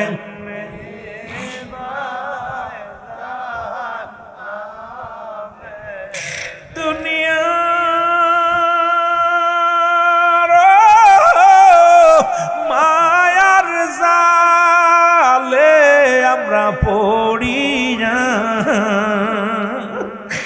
দুনিয়া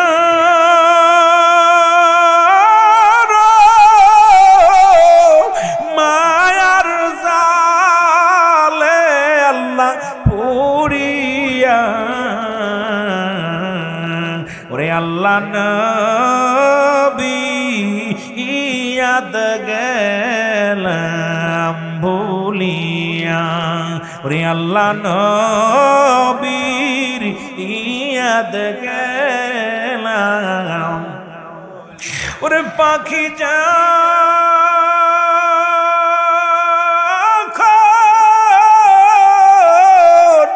পাখি দিয়া চলিবে ওরে সোনার খাসা বিছানাতে রহিবে সাপে কাটবে গর্জন মারবে হাইরে সাপে গর্জন মারবে হাইরে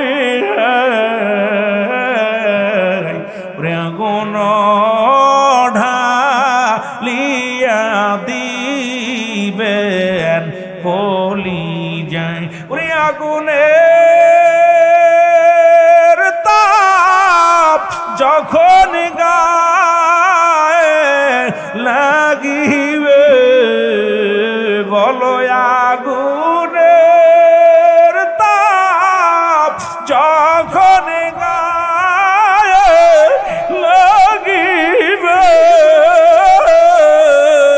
ওরে গায়ের গোস্ত খৈসা উইশা পড়িবে গায়ের গোস্ত কইসা কইসা রে আদর করিয়া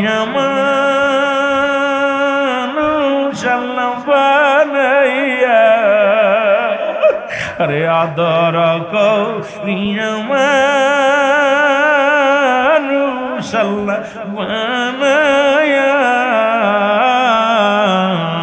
ওরে কেমনে দিবা জাহান্নামে ইয়ারে কেম দিবা জাহান্নামে এ দুনিয়ার মুসলমান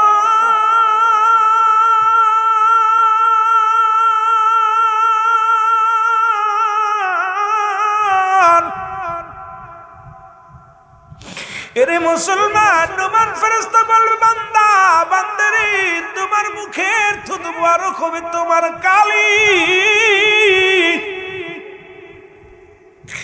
এ মুসলমান কালি পাইব বান্দা লেখো বলে লিখবো কেমন করে আমার কাছে কোনো কাগজ নাই 3 টুকরা কাপড়ের কাপড় দেয়া হয় কবরে বাবারে মেয়েদেরকে দেয় 5 টুকরা আমাদের দেয় 3 টুকরা প্রথম কাপড়ের কাপড়খানা টান দিয়া খুলে নিবে ডাক দে বলে বান্দা এই নাও তোমার কাগজ তোমার আমার কাপড়ের কাপড় হবে কাগজ এত মস্তানি কিসের এত বাহাদুরি কিসের রে বাবা ওই কাপড়ের কাপড়ের মধ্যে বান্দা লেখা দিবে রে সেকেন্ডের মধ্যে কম্পিউটারের মতো লেখা হয়ে যাবে হাত থেকে ছিনিয়ে নিবে আর একখানা কাপড় হাতের মধ্যে দিবেন বলে বান্দা লেখো এবার তুমি লেখো এবার তাকায় দেখবে কাগজের দিকে রে ওই কাগজের মধ্যে কত রাকাত নামাজ ফাঁকি দিছিলাম কত জায়গা কত মহিলার সঙ্গে অপকর্মে লিপ্ত হয়েছিলাম কোন বেগানা নারীকে নিয়ে সার বাগানে ঘুরতে গিয়েছিলাম কত বেগানা নারী নিয়ে রিসোর্টে গিয়েছিলাম কত অন্যায় করেছি নামাজ ছেড়ে দিছি রোজা ছেড়ে দিছি বান্দা এগুলো দেখিয়া চোখের পানি ছেড়ে কান্দার বলে ফেরেশতারে আমি এগুলো লিখতে পারবো না এর নমান ফেরেশতা ডাকতে বলে বান্দা তাড়াতাড়ি লেখ দেরি হবে না এক একটা বদামল লাগবে রে মুসলমান একটা করে হাতুড়ি দিয়ে বাড়ি মারবে শত শত গজ মাটির নিচেই চলে যাবে ওই কবর থেকে এত জোরে চিৎকার মারবে আমার রাসূল বলেছে এই বান্দাগুলো এত জোরে চিৎকার মারবে এই দুনিয়ার যদি কবরবাসীদের মুসলমান কবরের আযাব একমাত্র মানুষ এবং দানব বুঝতে পারে না আপনার বাবা মার কবরে আযাব হয় আপনি বুঝতে পারবেন আগামী কাল বাড়ি যাইয়া আগামীকাল সকাল বেলা বাড়ি যাইয়া আপনার আব্বা মার কবরের পাশে একটা গরু বানবেন একটা ছাগল বানবেন সুন্দর খাবার দিবেন ভালো করে রশিদে বেঁধে রাখবেন একটু আড়ালে দাঁড়ায়া দেখবেন ওই গরুটা ঘাস খাবে আর টালু মালু তাকাইবে রশি সিরাসিরি করবে চোখ দিয়া দর করে পানি ছেড়ে দিবে কবরে যা আযাব হয় একমাত্র মানব এবং দানব বুঝতে পারে না সমস্ত প্রাণী বুঝতে পারবে ওদিন ওই কবরে শিক্ষাগার নুমান ফেরেশতার হাতুড়ের বাড়ি এত জোরে হাঁকাইবে এই দুনিয়ার মানুষ যদি আওয়াজটা শুনতে পারতো এই দুনিয়ার মানুষগুলো সব হাটপেল করে মারা যেত জোরে জোরে চিল্লায় বলা যাবে না আল্লাহু আকবার একটু মহব্বতের সঙ্গে দুরূদ শরীফ পড়েন আল্লাহুম্মা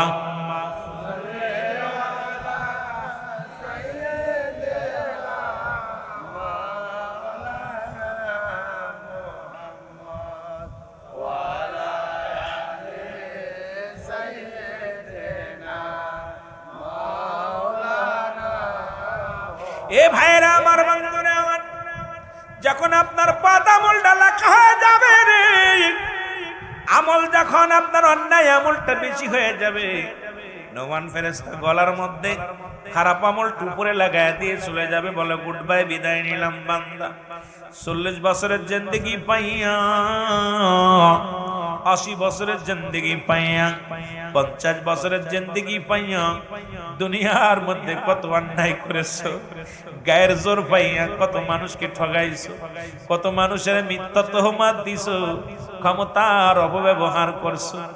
বান্দারে, ও বান্দা, একটু পরে তোমার কবরে আসবে মুনকার নেকির ফেরেশতা। যখন নুমান ফেরেশতা বিদায়ের পরপরই চলে আসবে মুনকার নেকির ফেরেশতা, আয়া দেখবে রে তোর আমল নামারে।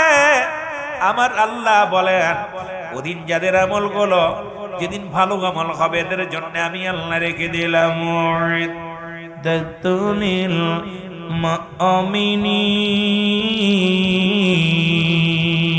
আল্লাহ বলে মুমিনদের জন্য, মুত্তাকিনদের জন্য আমি আল্লাহ প্রস্তুতি রাখলাম 8টা জান্নাত। জোরে জোরে চিল্লা বলা যাবে না মারহাবা।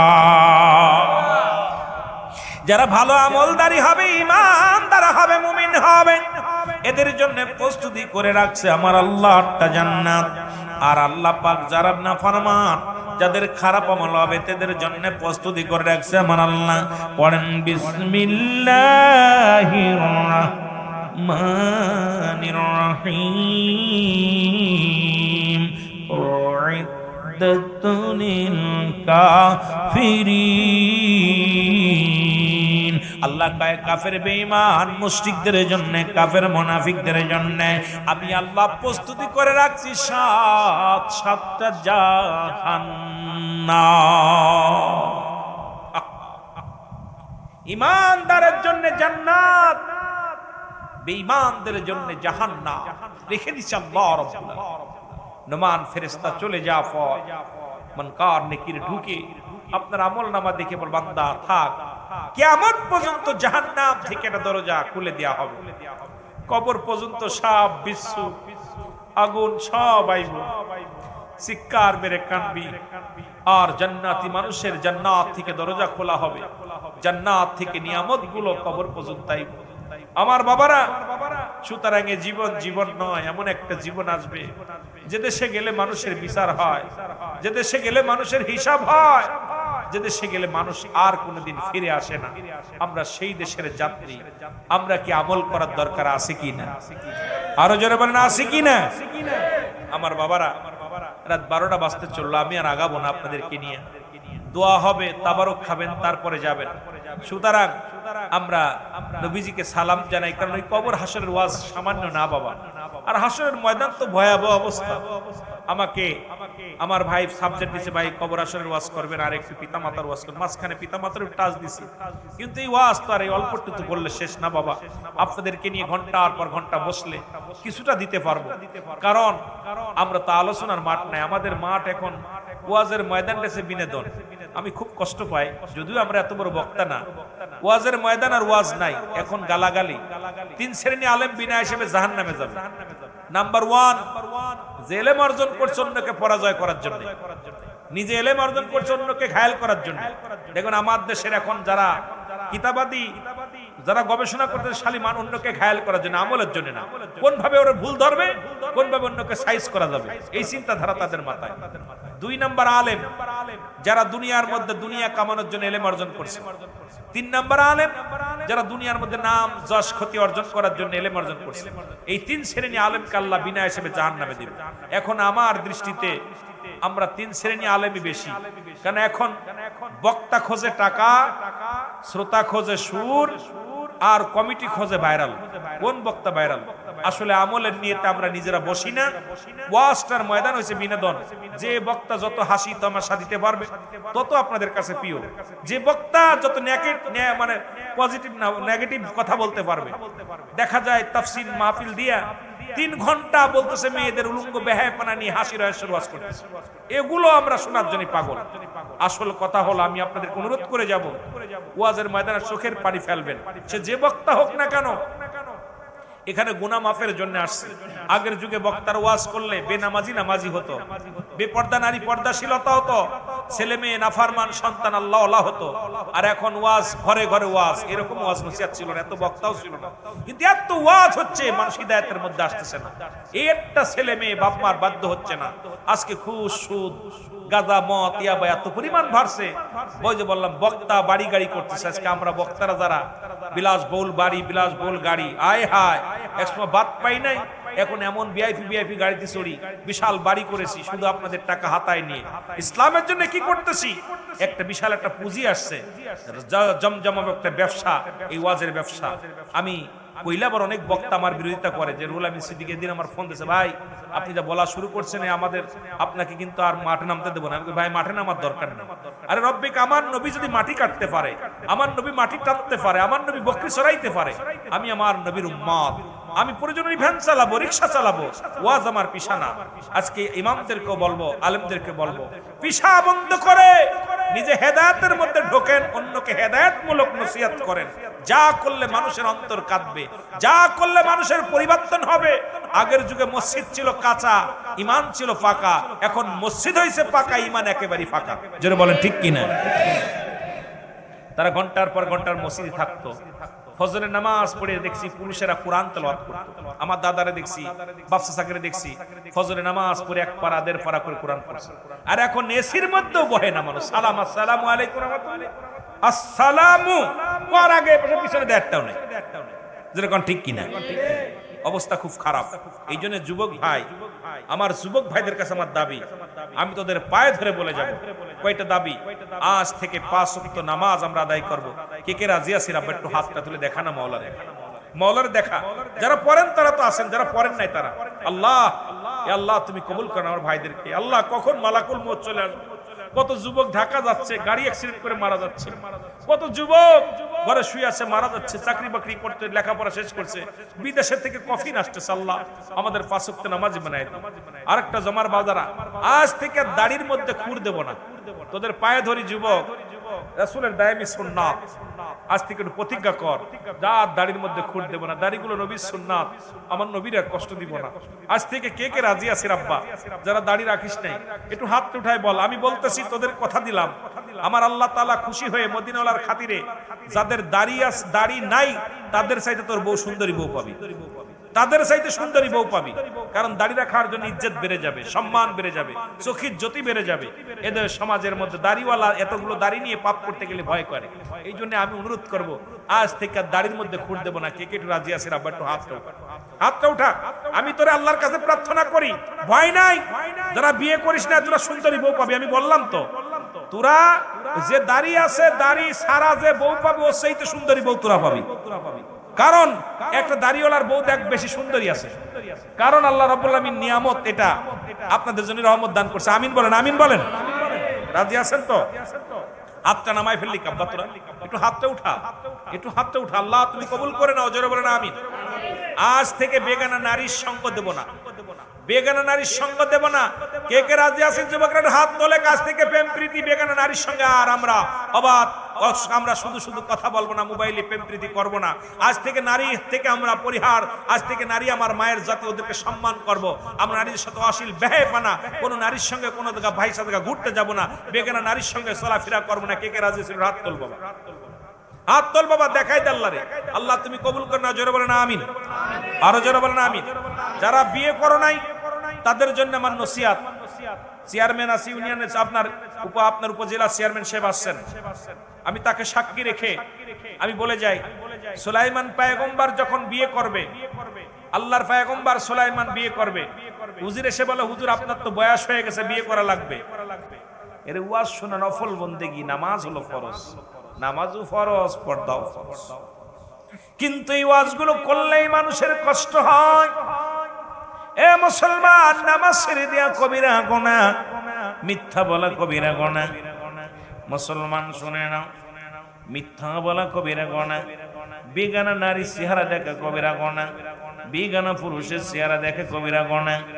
এক কথায় যাদের সঙ্গে বিয়ে করা যায়, এ সিলেটের মানুষ, সিলেট বিভাগের মানুষেরা শুনে নাও, কুলাউড়ার মানুষেরা শুনে নাও, মৌলভীর বাজারের মানুষেরা শুনে নাও, এক কথায় সিলেটের যারা আসছেন বাবা শুনে নাও, যাদের কি বিয়ে করা যায় তাদের সঙ্গে দেখা করা হারাম, যাদের সঙ্গে বিয়ে করা হারাম মুসলমান তাদের সঙ্গে দেখা দেয়া যায়। এই বিধান যদি মানি, এই ওয়াজটা যদি করি, বাংলাদেশের 90% বড় মৌলানা ধরা পড়ে যাবে।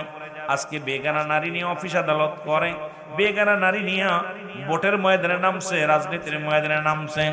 আজকে বেগানা নারী নিয়ে রাস্তাঘাট মুসলমান মুখের মধ্যে দাড়ি রাসূলের সুন্নাত লাগাইয়া, মুসলমান মাথার মধ্যে টুপি লাগাইয়া, পাগড়ি লাগাইয়া আমার সমাজটা শুধু চেয়ারের জন্য নারী পুরুষ একত্রিত হইয়া তারা এই দুনিয়ার মধ্যে বেড়াইতেছে, শুধু দুনিয়ার চেয়ারের জন্য, আখিরাতের চিন্তা তাদের মাথায় নাই। সুতরাং বেগানা নারী চেহারা দেখা হারাম, তুই নিজেই হারামের মধ্যে যিনি আছে এই ব্যক্তি হয় ইসলামের কেমনে রাহাবার হয়, কেমনে সে আলেম হয়, কেমনে সে মুক্তি হয়। আজকে যদি এই ওয়াজ করি, আমার মন বলে বাংলাদেশের অধিকাংশ আলেমই ধরা পড়ে যাবে। জোরে বলেন ঠিক কিনা? আমার দৃষ্টিতে আজকে যারা বড় বড় কথা বলতেছে, বেগানা নারী নিয়ে অফিস আদালতে চাকরি করে, স্কুল কলেজে, আই হায় একই চেয়ারে বইয়া চা খায় আর এত আড্ডা মারে আর ফতুয়া দেয়, পীরের বাড়ি যা জায়েজ নাই। জোরে বলে ঠিক কিনা? মাজার ভাঙবো, ওই বেঈমান মাজার আলা কি করছে? তোরে তো আগে ভাঙার দরকার, বেগানা নারী নিয়ে ঘোরাঘুরি করিস। জোরে বলেন ঠিক কিনা? তোরে তো আগে ভাঙার দরকার। মাজার আলা কি তোর মতো মহিলা নিয়ে অফিস করে না? তোর মতো বেগানা নারী নিয়ে ঘোরে? আমার বন্ধুগণ গভীর মনোযোগ, কষ্ট পাচ্ছেন? কষ্ট পাচ্ছেন? আমার বন্ধুগণ গভীর মনোযোগ। পৃথিবীর মধ্যে হারামকে হালাল বললে সে কাফের। সুতরাং নিজের স্বার্থ হাসিলের জন্য আমার দেশে কিছু আলেম বাইর হয়েছে যারা নিজের স্বার্থ হাসিল করার জন্য বলে যায় মুসলমান। তিরমিজি শরীফের হাদিস 9 মুসলমান শুনে নেন, গভীর মনোযোগ। 3952 নম্বর হাদিস নাম্বার তিরমিজি শরীফের মধ্যে রাসূল বলে গেছেন, আমার উম্মতের ভিতরে একদল আগমন করবে শেষ জামানার মধ্যে, তারা নিজেরাও মূর্তি পূজারি করবে, নিজেরাই মূর্তি পূজা করবে, আবার অন্যদেরকে মূর্তি পূজারির জন্য বাজন কি করবে, তাদেরকে আহ্বান করবে। আজকে বাংলার জমিনে দুচোখ দিয়া দেখে গেলাম আমার দেশে কিছু দাড়িওয়ালা টুপিওয়ালা ওই মূর্তি পূজারির সামনে যায় নামাজ আদায় করে, তাদের জন্য মুসলমান গীতা পাঠ করে, আবার অন্যদেরকে উৎসাহিত করে। সুতরাং মুসলমান জাতিকে শেষ করার জন্য মুনাফিক মুসলমান আগমন করেছে। জোরে জোরে বলেন ঠিক কিনা? এই হাদিসটা দেখো, তিরমিজি শরীফের হাদিস 3952 নম্বর হাদিস, যে আমার রাসূল বলছে, আমি দেখতেছি, রাসূল বলে গেছেন আমার উম্মতের মধ্যে শেষ জামানায় কিছু কিছু উম্মাতিরা তারা নিজেরা মূর্তি পূজা করবে এবং অন্যকে মূর্তি পূজা করতে উৎসাহিত করবে। তো দেখলাম এই সমস্ত মৌলবীরা চেয়ারের জন্য, এমপি মন্ত্রী হওয়ার জন্য বলতেছে আপনারা পূজা করেন, আপনাদের সব সহযোগিতা আমরা করব, মূর্তি ফার আমরা দিব, লাঠি হাতের মধ্যে নিয়ে হয়তো আমার উপরে কোন ওই সমস্ত আলেম থাকলে আমার উপরে শত্রুতাই করবে, তবে মরণকে পরোয়া করি না রুহুল আমিন সিদ্দিকী। কারণ এই দুনিয়া থেকে বিদায় নিতে হবে। সবাই আমারে ভয় পেতে পারে, আমি ভয় পাই না, কারণ এই জামানার মধ্যে আমি বিড়ালের মতো বেঁচে থাকতে চাই না, সত্য বলে দুনিয়া থেকে বিদায় নিতে চাই। রব্বে কারীম আমি যেন বাতিলের কাছে মাথা নত না করি, কারণ এই সমস্ত বাতিলপন্থীরা তারা মন্দির পাহারা দিচ্ছে আর আল্লাহ ওয়ালারা শুয়ে আছে, তাদের মাজার গুলো ভাঙতেছে। জোরে বলেন ঠিক কিনা? আরো জোরে বলেন ঠিক কিনা? এই আর মুখে কি কয় জানেন? কয় শাহজালালের বাংলাদেশ, শাহপরানের বাংলাদেশ, বলো তিতুমিরের বাংলাদেশ, খানজানালির বাংলাদেশ, কবুল করো কবুল করো কবুল করুন আল্লাহ, ওগো কবুল করেন আল্লাহ, ওগো তাদের পথে তাদের মতে কবুল করুন আল্লাহ, ওগো কবুল করেন আল্লাহ। আল্লাহ কমিনান নাস, মানুষের মধ্যে মায়াকুল তারা বলবে আমান্না, তার ঈমান আনছে বিল্লাহি, আল্লাহর প্রতি, অবিল আখিরাতের প্রতি বিশ্বাস স্থাপন করছে। ওমা কুম বিমুমিনিন।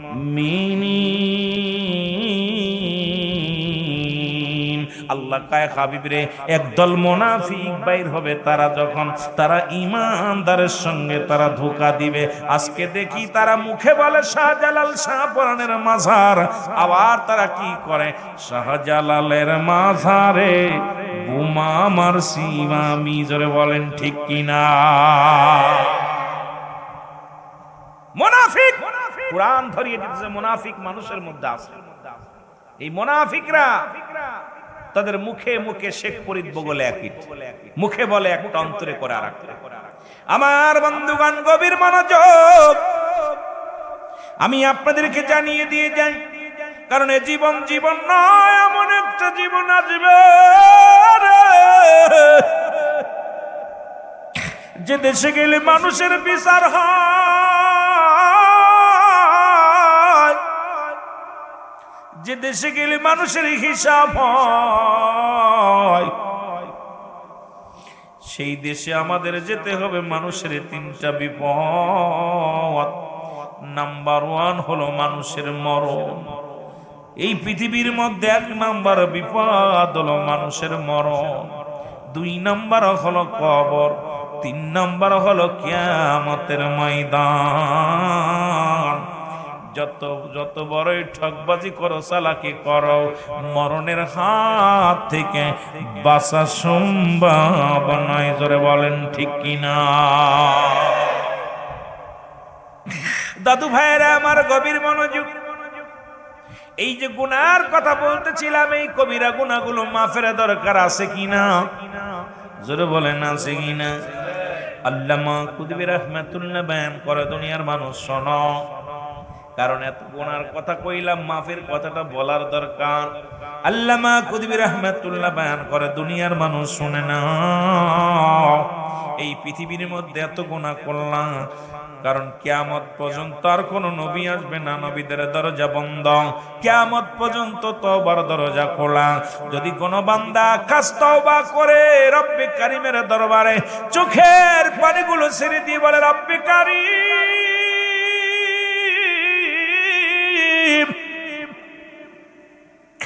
রব্বে কারীমের দরবারে জাহান্নামের ভয়ে, কবরের ভয়ে, মরণের ভয়ে যদি কোনো বান্দা খাস তওবা করিয়া 2টি হাত উঠাই দোয়া করে রব্বে কারীমের দরবারে, আমার আল্লাহ তাআলা ওই বান্দার জীবনের সব গুনাহ মাফ করে দিবে। জোরে বলেন মারহাবা।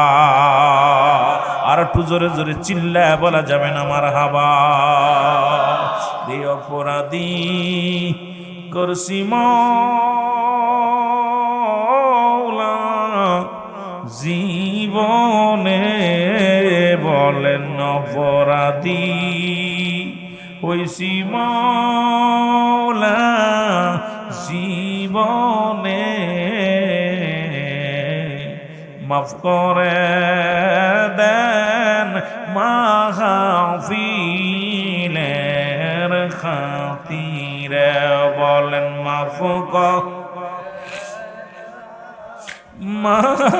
মাহফিলে।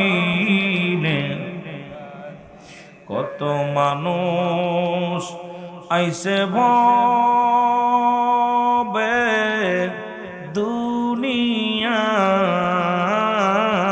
কত মানুষ আইসে ভাই রে দুনিয়ায়,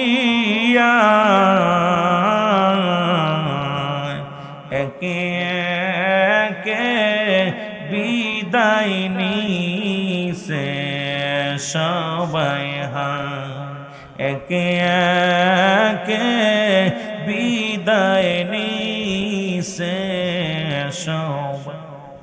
কোন দিন জনম পর্বত রায় আমি কবরে,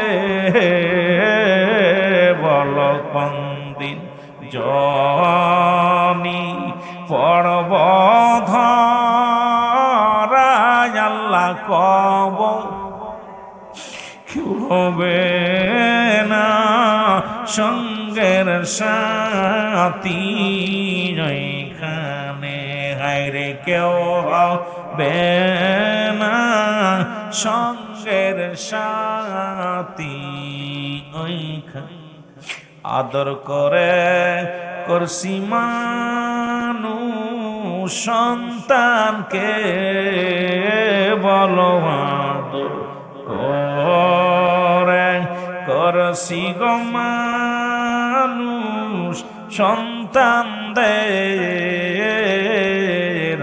কেউ যাবে না অন্ধকার কবর সাথী করে কেউ যাবে না তোমার অন্ধকার